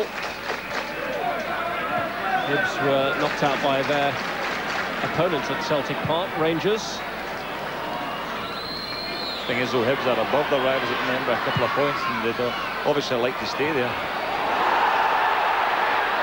Well, there were appeals for handball then against Donald, but the referee unimpressed as McIntyre whips it in looking for Brown. Oh, it's got it off McGinley!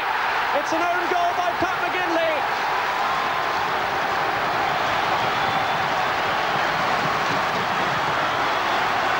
Leighton beaten by his own player. Yeah, it was a decent cross in the box, that's got to be said, but Jim Leighton got no man's land there as the cross came in. McIntyre just turns it on into the box there, and Jim Leighton's come, he's got himself stuck. McGinley's gone up off the top of his head, and we'll have to probably have a bad goal at some stage, but finally Kilmarnock get another goal and get a 2-goal lead, and you know, you feel a bit more confident in holding that. Hibs need to do a bit more in this game. They've dropped out the match, they're now a couple of goals down, and you know, to be fair, they haven't deserved any better than that in the football. I know they've had the same number of attempts practically as Kilmarnock, but they've not got those attempts out of the football they've been playing.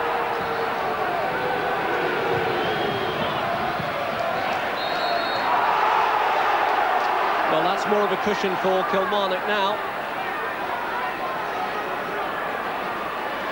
And although the incentive is there for Hibernian, the task is an exceptionally difficult one for them to overhaul this now. Maybe they could make something the free kick, curled in by Wilkins.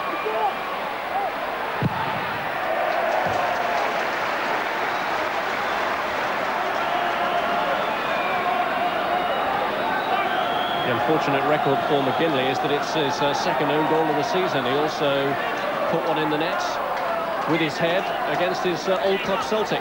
He did, and I saw that goal, and it was a spectacular effort, actually. It was as good as any forward could have done. But that one there was a bit unlucky. I mean, he's jumped, and it just underneath it, it's come off the side of his head. But do you remember his last goal, Rob, the other one goal he scored? He actually jumped at the back post and fired it. It looked as if he meant it, but I'm certain he didn't. But Pat McGinley's a player who's developed into a defensive player, and as the ball's just nipped in from McIntyre, he's trying to clear it, he's trying to win the header, and he gets underneath it. Maybe times he's jumped slightly out because it looked as if he was on his way back down when he made contact with the ball. Hibernian deciding that the time is right to make a change. Yeah, Milne's going off, and I think it's McIntyre's coming on. Gives him a bit of width as well. McAllister, I should say. McAllister's a very nippy player, can pick the ball up and run wide with it, and that will give Hibs another option there. Milne is more sort of a defensive type midfield player, a sitting player, and they've already got two similar players in Wilkins and Dow.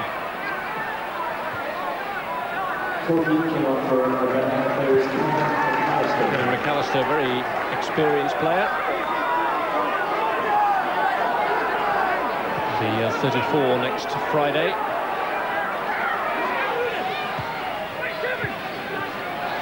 But will he provide the answers that Hibernian are looking for here?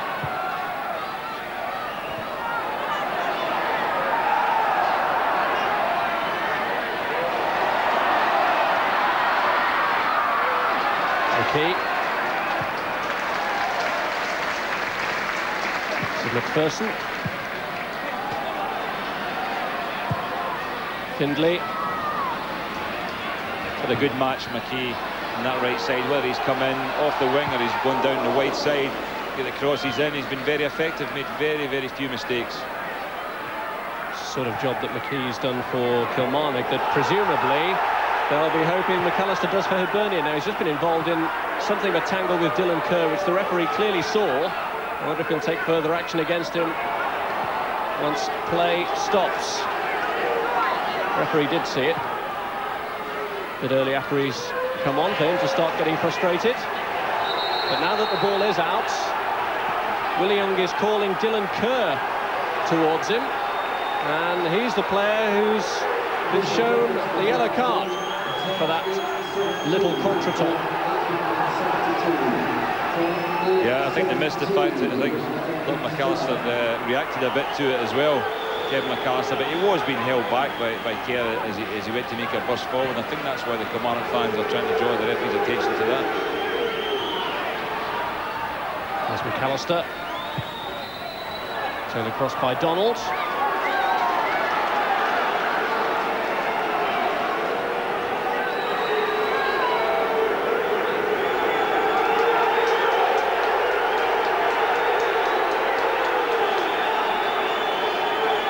It stirred the crowd up that the fact that McAllister, in the way that he reacted as he did, wasn't also cautioned.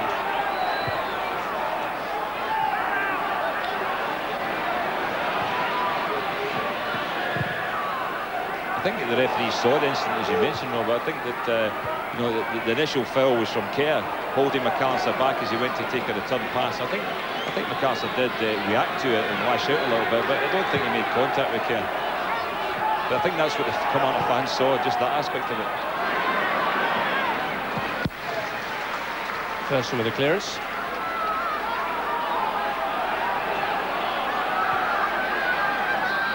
There's McKinley.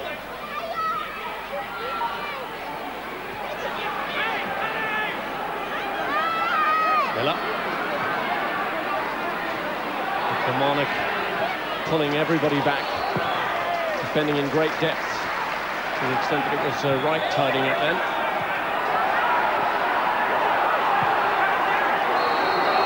But now Henry is straight offside. Loves to get forward, John Henry. I mean, come on, they're playing with two basically in the centre of midfield, and sometimes they get problems because Henry is always on his way. As soon as things start to build, he gets beyond the strikers.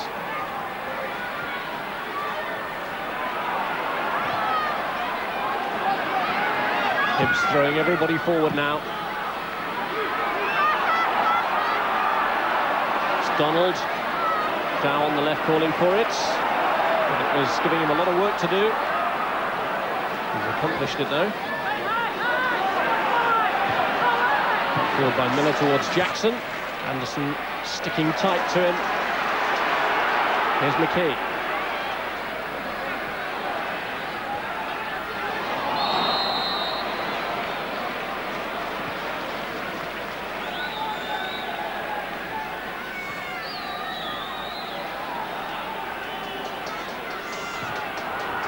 Hughes, and Jackson is away. The flag stayed down, did it? No, it was the backing in by Jackson on the defender that brought the referee's whistle.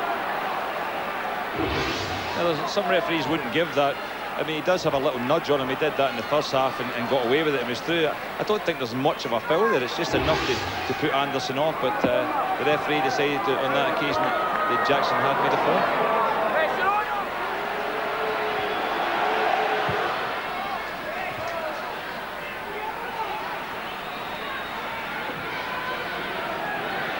Miller. And the header away by Montgomery.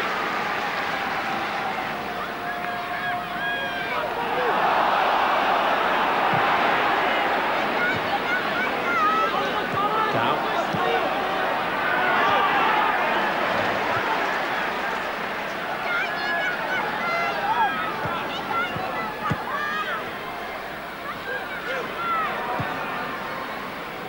Jackson.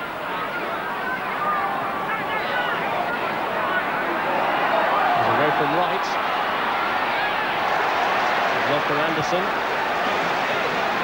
Good defending. Derek Anderson stood up well to the task. This is Brown. Henry. And Brown has turned up in a lot of space at the edge of the area. Hibs have managed to reorganise themselves now, but McIntyre gets it across and it deflects into Leighton's path.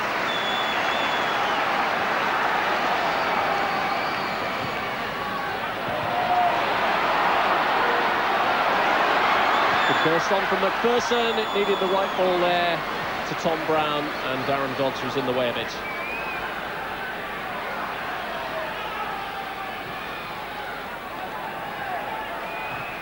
They've established a 2-goal lead for the first time in the game, but Kilmarnock's attitude is still a very positive one.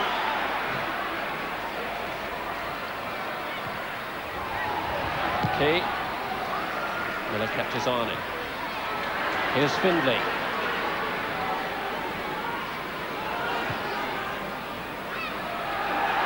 Brown pulling across and taking Hughes with him, and fouling John Hughes. Difficult little player to play against Tom Brown. He gets his body in there and he holds the ball up well. It's had a very good game. None of the chances have actually fallen his way at all in this match, but he works really hard to create things for other people. Yeah, I think it was actually his presence in the area that led to McGinley's own goal. He managed to squeeze his way between two defenders that helped to cause the confusion.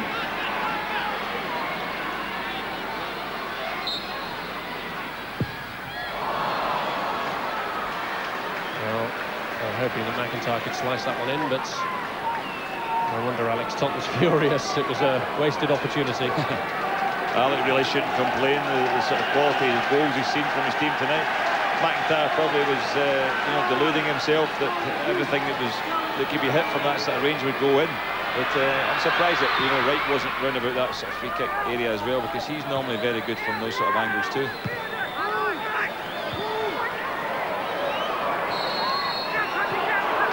The Old Firm, normally the benchmark for all the teams in the Scottish League, and Kilmarnock have already lost 3-1 to Celtic and 4-1 to Rangers this season, but Hibs are actually the only team to beat Rangers in the league.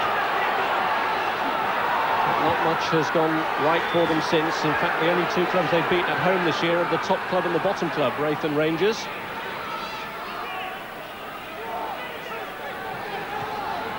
Two victories have come away from home, but it doesn't look like they're going to get a fifth victory under their belts at the moment, unless they can produce some sort of monumental turnaround. Here's McAllister, on whom a lot of hopes were pinned after his coming onto the field, but that was a fairly tame cross for Meldrum to deal with.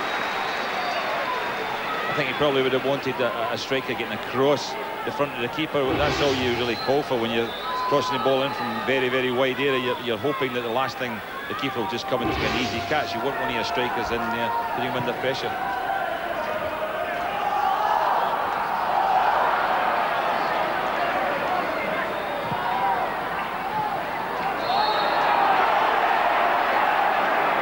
Well, by Montgomery coming through the back of Darren Jackson.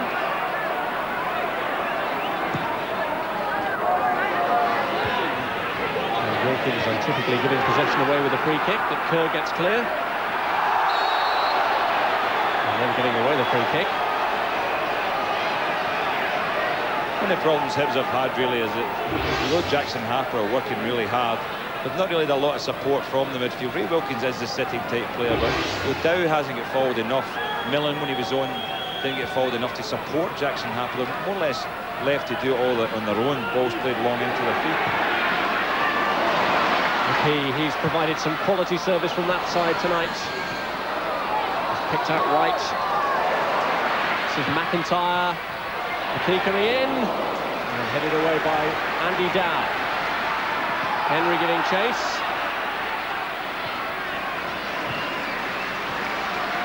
This is Findlay. It was heavily weighted and MacPherson unable to keep it in.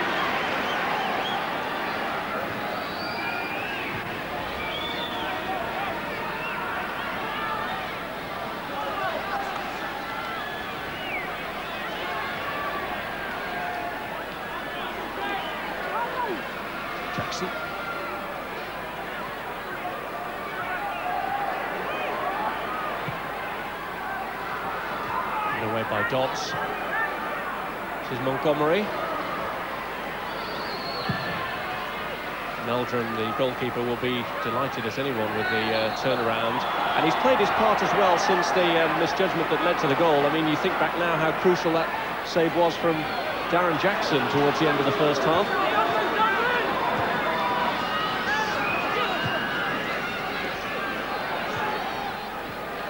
Henry.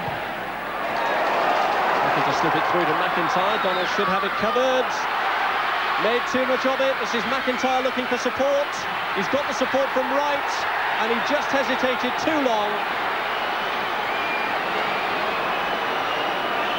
Well, Donald will be mightily relieved that that didn't lead to anything.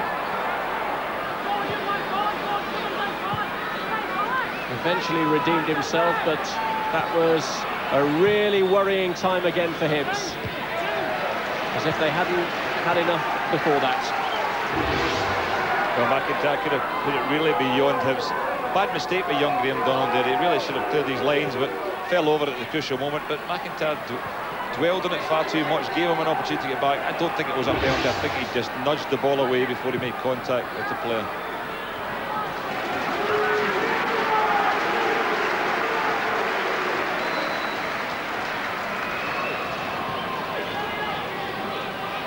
But the conditions are still horrible, Rob. I mean, it's never let up. It's still pouring with rain, swirling. It's been difficult for the players, and the surface is slippy at times, and it looks a little bit fluffy as well. The ball sometimes holds up. If it's hit hard, it skids off the surface. Not easy to deal with, but having said that, at times there's been some very, very good football play.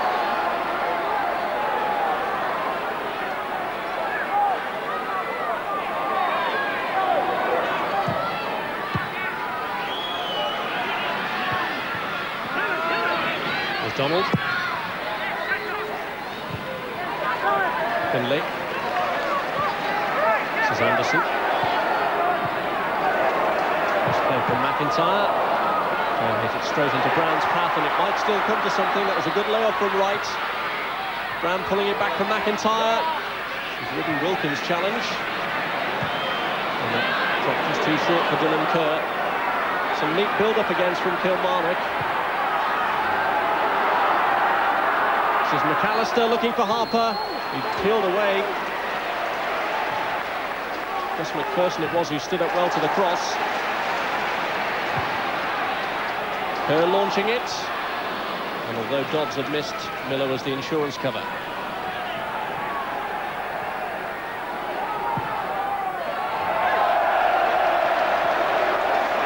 All credit to the players for producing a match of such quality in the conditions, and all credit too to the supporters. 10,872 of them have braved the rain and the blustery wind to come and enjoy the fare on offer.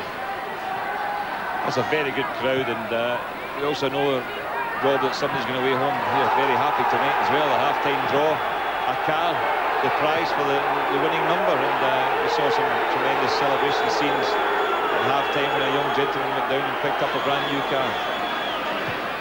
It was worth his while coming, definitely.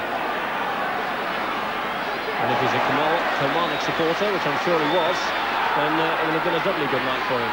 Wonder what he values more, the win or the car. There's Brown. And we're just trying to poke it through, but Miller stuck to him like adhesive.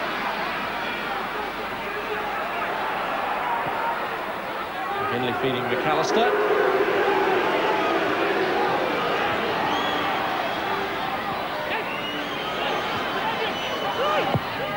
Held in by Wilkins, but Anderson behind it.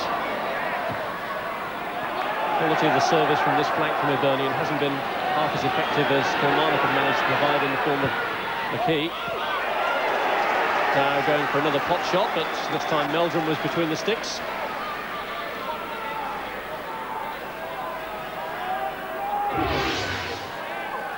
McAllister was a bit upset as well because he got himself into a really good position wide in order to be played into Andy Dow, but Andy Dow thinking that the chance was onto a shot.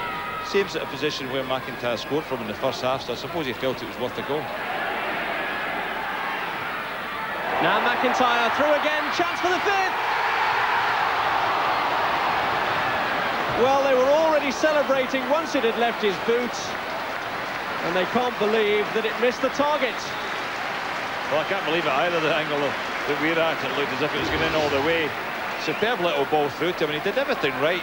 He brought Jim Leighton out, he made him go down, he just waited till the right moment, and then didn't deliver the precise finish. All he had to do was get it on target from there, and it was in the net, and it would have been a superb finish, but a bit of a bad mistake really from McIntyre. That really could have tied this game up. They may yet. It's Brown this time. Oh, off the post! That really rattled the goal frame from Tom Brown. Excellent effort. Another good through ball there between defenders. A slip, obviously, as well by Dodds, but did really well, Brown. I mean, it was the tightest of angles. It was difficult to scope from there, but he's got a lovely curl on it with his left foot. Almost beaten Jim Leighton his near post. Kilmarnock really running Hibs ragged now. At half-time, Toole was a fair reflection of the score, but Kilmarnock have raised their game in the second half and really have dominated.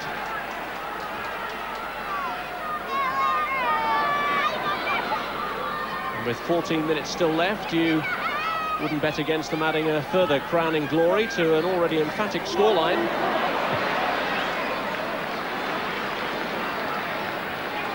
Not been a happy debut for John Hughes.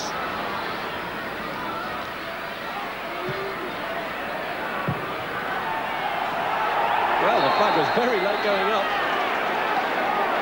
It was like an afterthought there, really.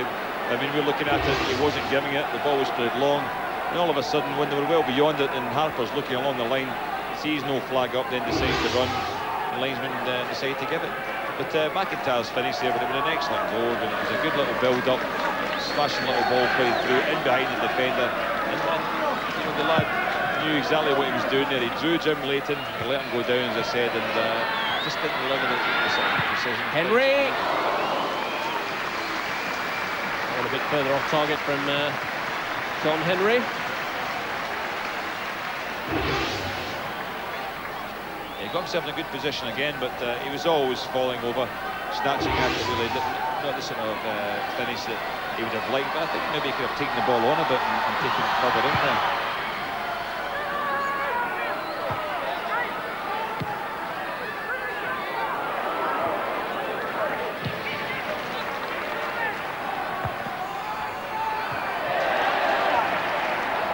Wilkins.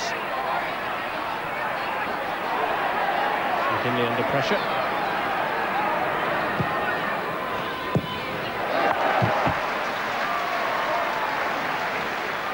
Read by Anderson. Anderson's had a happier night so far, the way the score has gone, than his last appearance when he was sent off in the match against Motherwell.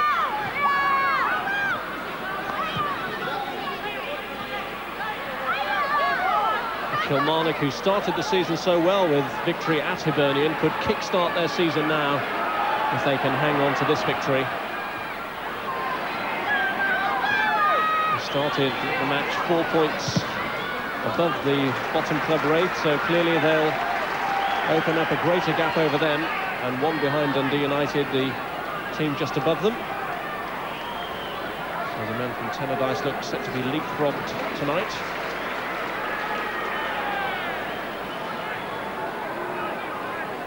Alex Totten having a little bit of the pressure lifted off him, although from his reactions at the moment you wouldn't know that. I think he knows that his team are capable of losing a couple of goals as well as they are of scoring them, Rob, and he'll still be worried right to the last minute. What he's trying to do is keep his team going. Well, Dylan Kerr's throw in, and that put Meldrum in a very awkward position. Well, there's a clear example of why they do lose goals. Like they wanted to provide an illustration of what you were just talking about. And it's Jackson who's curled this one in, and it's headed back to Harper.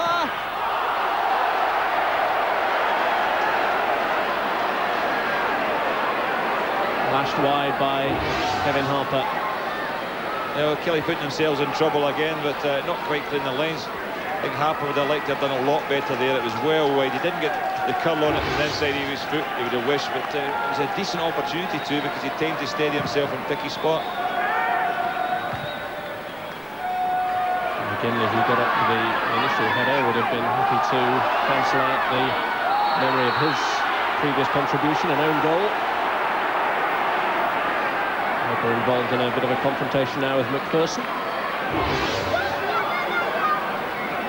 Bumping and barging between the two of them.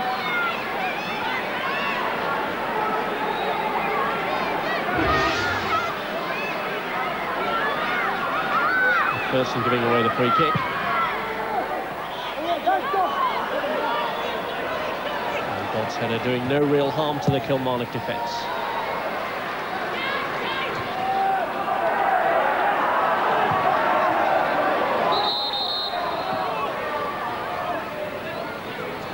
Hibs all set to make another change. Cameron already coming on, taking off young Graham Donald. I think going with a more attacking outlet. I think Jockey Scott will realise that, you know, Kilmarnock's defensive frailties, as we've seen, that if he could get a goal back at this stage of the match and with the remaining minutes left, put Killie under a bit of pressure, there's every chance that Hibs could salvage something from this game.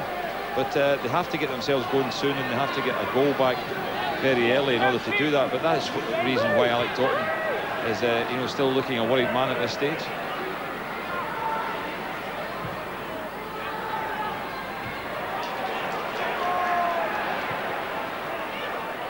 There's McAllister.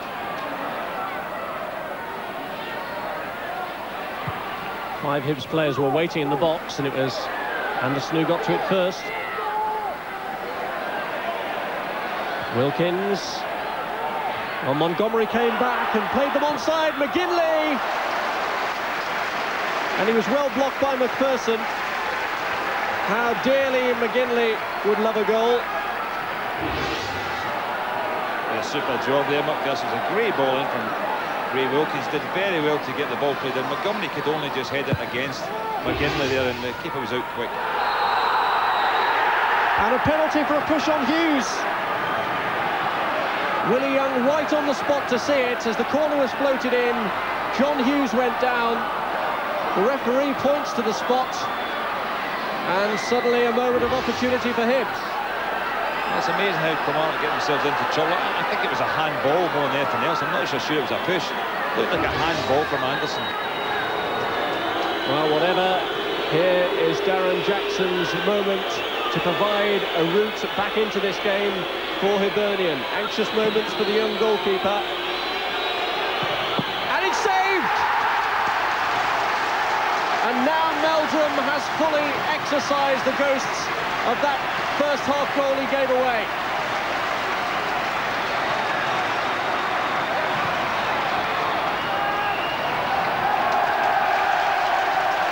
A great moment of glory. He was disconsolate in the first half after giving the goal away, but how he makes up for it. It's a superb save. That's in the corner. He's chosen a side and made it work for him, because the thing is, the last penalty I saw from Jackson, it was near the corner. It was against Rangers, against Andy Gorham, and he put it away so well. Decided probably that the young keeper had seen that on television, changed his side. Meldrum read it brilliantly, and maybe he just saved the day for Kilmarnock, because as I was talking about before, Rob, I'm certain if Hibs had got a goal at this stage of the game, they could probably have gone on and got a draw worse in this game, because they're putting Killie under pressure, and Killie are putting themselves under pressure. Well, the way the fortune seems to have tipped back in Kilmarnock's favour with that save, may well just be the shot in the arm that they needed to see them through the final 6 minutes of the game. It would have been a bit nail-biting for them had Jackson converted that penalty. So McAllister looking for a route through. Dealt with by Anderson. And now Brown controlled it with his hand.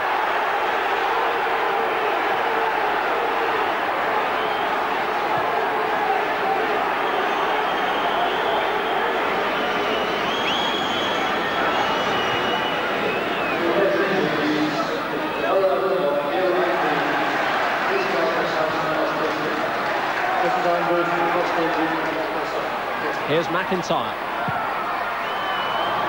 Well, he saw the goalkeeper off his line and decided to give Lake the long-range test. To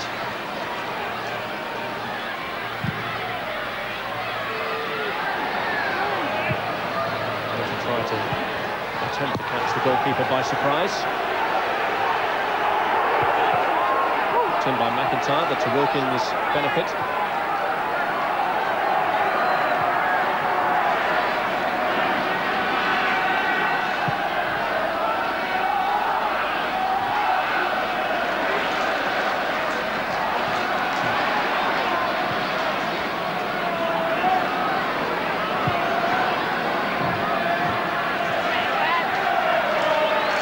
Hughes. And the flag up against Harper and Darren Jackson, who really must be wondering what he has to do to beat this young goalkeeper. Yeah, it was an excellent save, driven low into the post, but no, Meldrum, apart from that one mistake, he's had a decent game. He was caught out for the goal, but in the main, he's done nothing wrong, and he could have turned the game twice really Killie's way with the save he also made from Jackson early late in the first half, when it could have gone 3-2 for Hibs. Don't forget, more Nationwide League football coming up for you on Sunday on Sky Sports 3. Football League Live at 12 noon takes us to Blundell Park for Grimsby against Sheffield United. And then over on Sky Sports 1, Super Sunday at 3 o'clock, the big North East derby, Newcastle against Middlesbrough. And don't forget, tomorrow week, November the 9th, Mike Tyson against Evander Holyfield, one of 3 world heavyweight title fights on Sky Box Office. And for details on that special pay-per-view event, call 0990 800 888. That's 0990 800 888.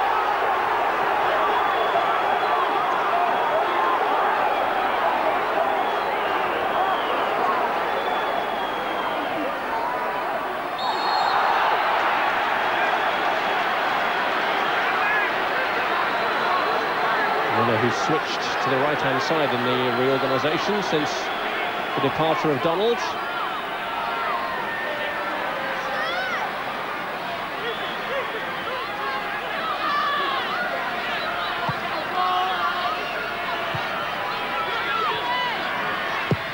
Kerr. And here is MacPherson.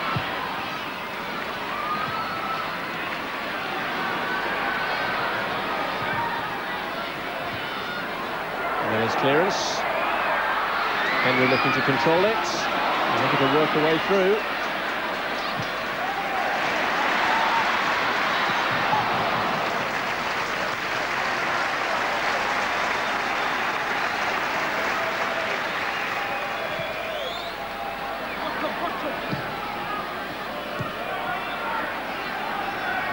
Wilkins.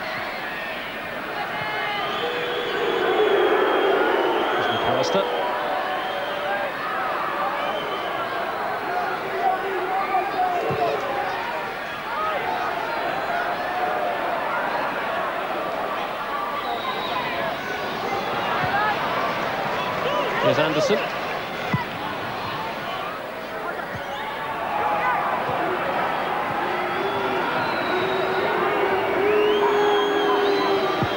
We've been talking about how fragile the Kilmarnock defence sometimes has shown itself to be, but they've held firm so far in this second half. There'll still be some tense moments. It's a defence that's been changed around a little since the start of the season. Wilkins giving away the free kick.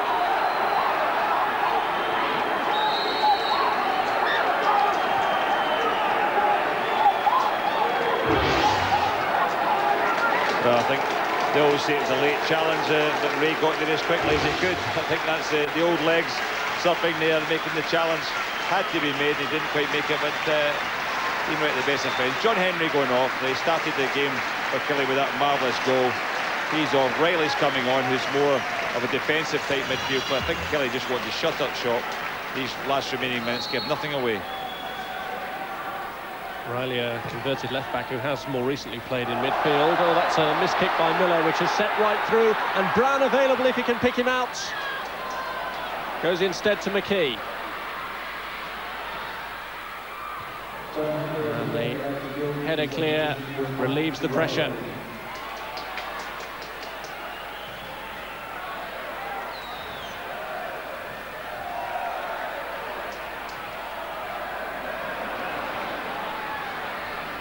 Brown tried to skip away from Hughes.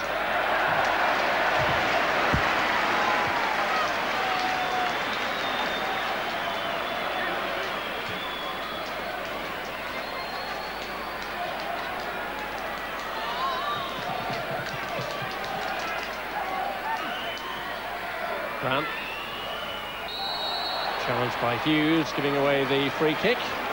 And the man of the match for tonight is Kilmarnock's goalkeeper, Colin Meldrum, who's recovered magnificently from that first half blow. Gordon Smith has named him the Bell's man of the match. He saved the penalty, and he saved from Darren Jackson open play too. And those saves prove absolutely crucial at the end of a night which has seen Kilmarnock pick up only their third league victory of the season. Delight among the home supporters on a wet and windy night. A side twice pegged back in the first half, stretched clear after the break, and clinched this vital win to lift them out of the bottom two in the table. John Henry started the goal piece. Paul Wright perhaps produced the goal of the night in the second half.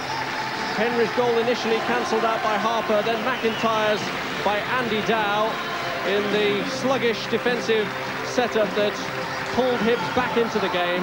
But Meldrum atoned with that save, vital save from Darren Jackson towards the end of the first half, and then with a penalty save from the same player in the second period. In the end, it was goals from Wright and an own goal from Pat McGinley that sewed it up. What have you made of it, Gordon? There was a lot of good performances from Kilmarnock players there, and excellent goals, and thoroughly entertaining match considering the conditions. But I felt that young Colin Meldrum, as you mentioned, Rob, came back really well from losing that goal, and he came back with two vital saves that turned the game Kilmarnock's way. Well, it's been a tremendous audience for Kilmarnock, and they will hope that the performance here has been the best advertisement for them possible, and that a lot of these people will come back on a more regular basis, particularly as they're playing at home in their next game as well. Well, two of their heroes, Paul Wright and Colin Meldrum, are with our reporter, Davy Provan. Paul, after a run of just one win in your last 10 matches, where did you find that performance tonight? I think the boys just stuck away to it, and I don't know where it came from, the inspiration, but I think we played some great football, and we're just happy with the result at the end of the game. Clearly difficult times over the last few weeks. What do you think that'll do for the morale in the dressing room now? Oh, I think it'll pick us up a bit. We know we're a good side, and a result for tonight's game, the confidence can only grow. I think we can show you what is a very special goal. Jim McIntyre scored a peach in the first half, Paul, but this might just edge him out. Oh well, I just seen the knockdown, I just raced onto it. One thought in my mind, just have a dig, keep it at the target, and I was lucky enough it went in the top corner. A bit sweeter coming against one of your old clubs? Oh, they're all sweet. Doesn't matter who you score against as long as they go in. Colin, while this man was doing the business at the other end, you were certainly playing your part, and a great penalty save when it really counted. Did you make up your mind late to go down to your right? Yeah, well, I'd seen Dan take a penalty against Andy Gorham the week before, so he put it to his right-hand side, so I just took a wee chance, and they come off for me.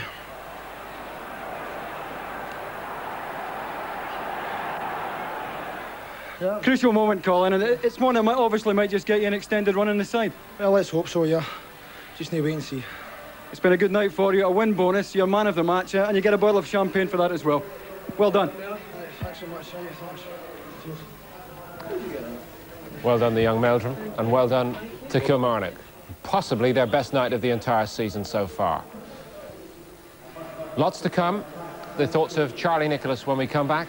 We'll be reviewing some of the most important moments of this evening's entertainment from Rugby Park. 6 goals to digest. See you again in just a moment.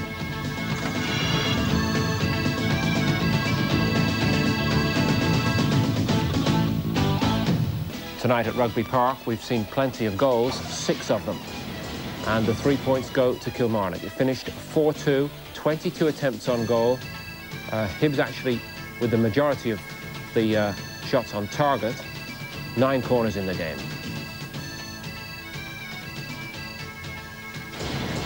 Foul count climbed through the second period. It was a quite intense battle at times after half-time. Just 5 offsides in the game.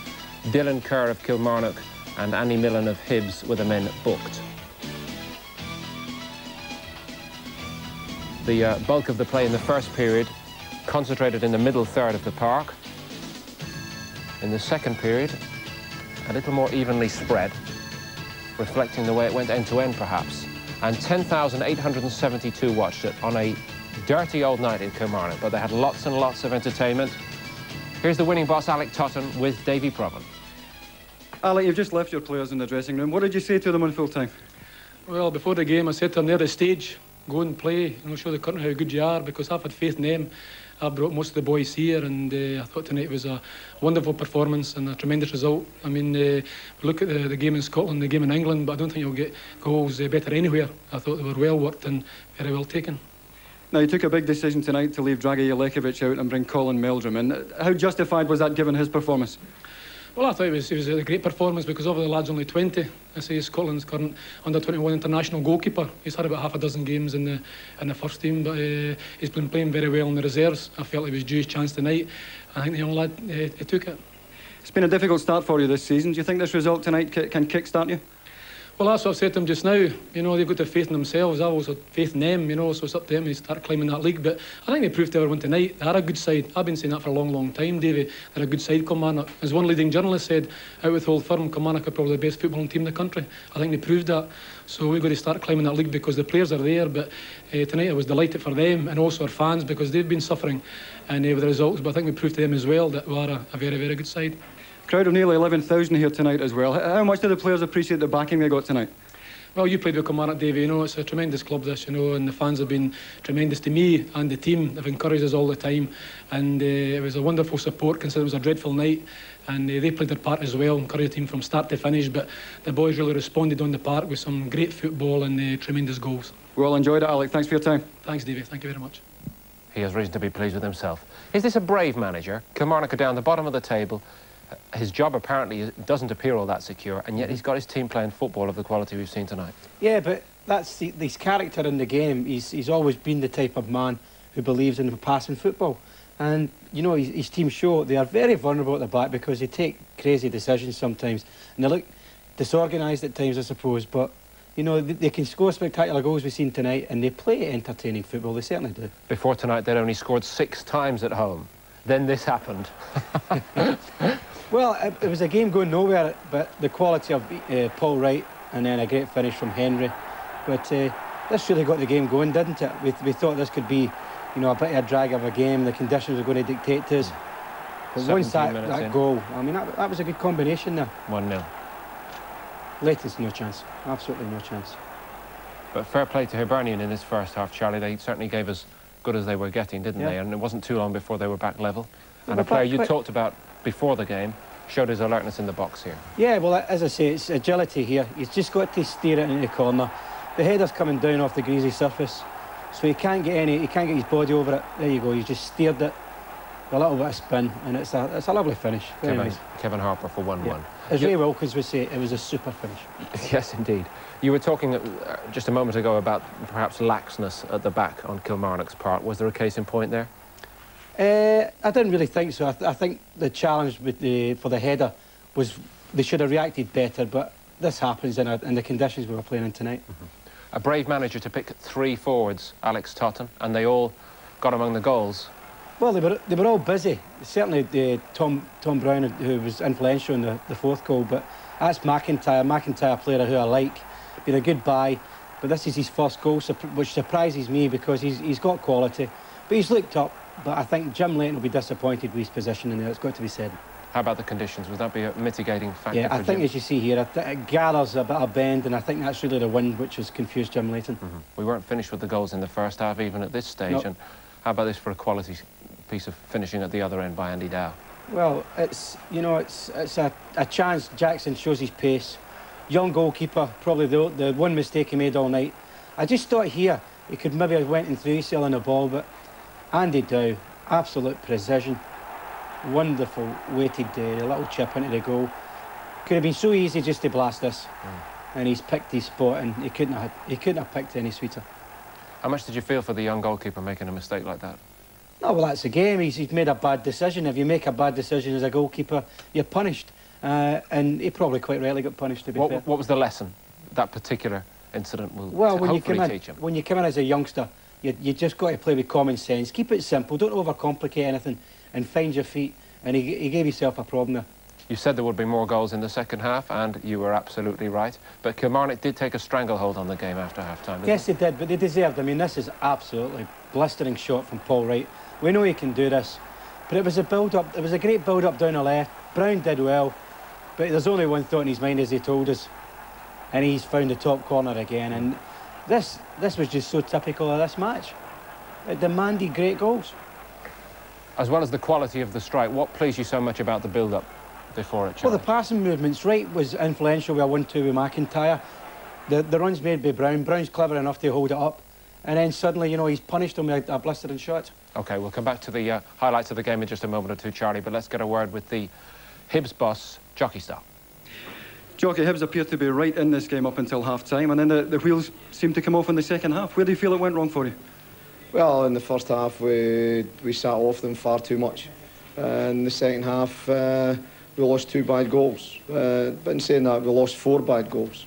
And you can't give teams goals at a start. I mean, we end up, we get back into the game, we're in 2 each at half-time, and then we give them 2 goals at a start in the second half. And you can't catch that up. But in saying that, we've had chances. Darren Jackson in the first half, the goalie had a good save.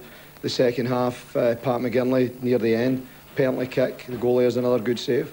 So we have chances, but in all honesty, we didn't play well. How much of the goals you're losing now do you think is down to the absence of the likes of Brian Wells, Gordon Hunter, Joe McLaughlin? Well, obviously, you can't afford to lose experienced players the way we have.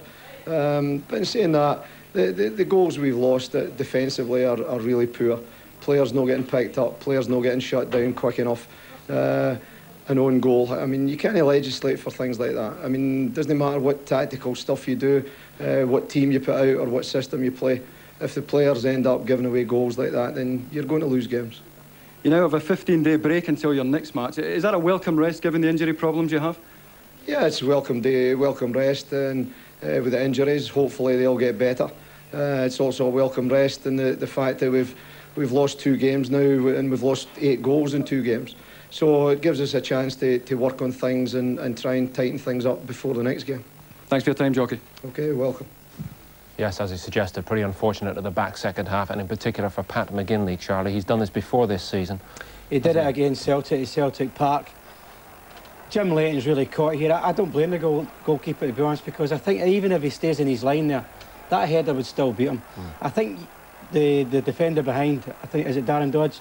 Or John Hughes, actually. John Hughes, yeah. If he would have really made a decision, I think, to actually tell Pat McGinley, go ahead it away, or he would take it, it would have made somebody's mind up. And instead of that, McGinley looks as if he's suddenly vulnerable. It did seem to just drop into that area where you're not quite certain whose it really is going to be. Well, exactly. It's a dangerous little chip, and Tom Brown, who's good in the area, he leaps well, but Pat McGinley's just been caught under a bit. Him and John Hughes are too close together.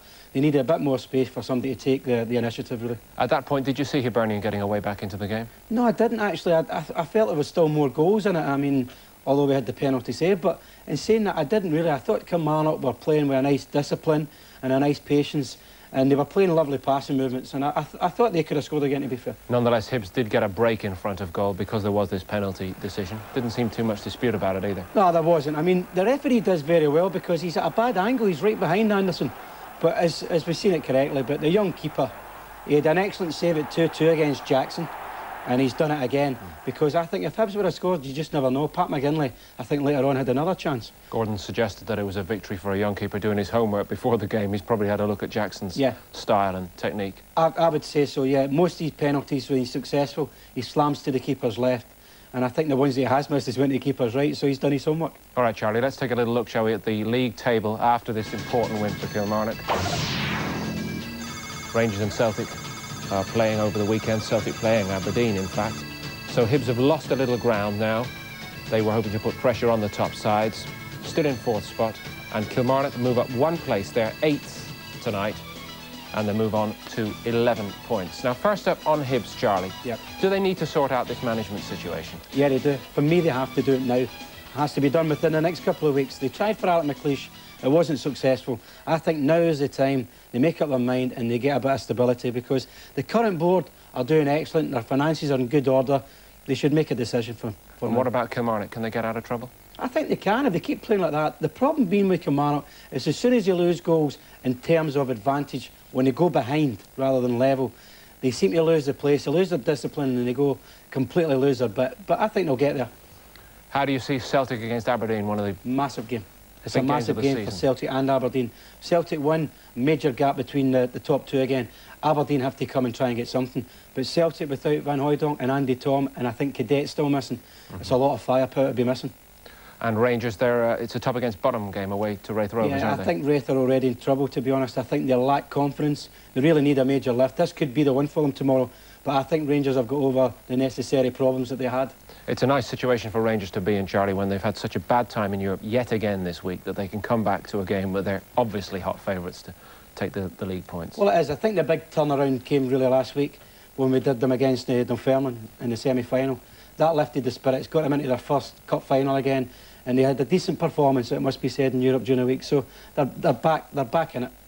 Our live game next from Scotland, the Old Firm game on Thursday week, if I'm not mistaken. Yeah, it's Celtic against Rangers. I think it'll be a classic. I think these games get better and better, and I think already this will be a classic. Rangers, for all their consistency on the domestic front, Charlie, have not shaken Celtic off their tail so far this season, have they? No, because Celtic are quality. They're a real quality side. Andy Thomas in particular, when he's playing, when he's in form, Celtic are probably the best footballing side in the country.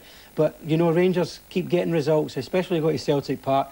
They seem to have this winning system against Celtic. They don't always play well, but they'll get victories, and it becomes difficult for Celtic mentally.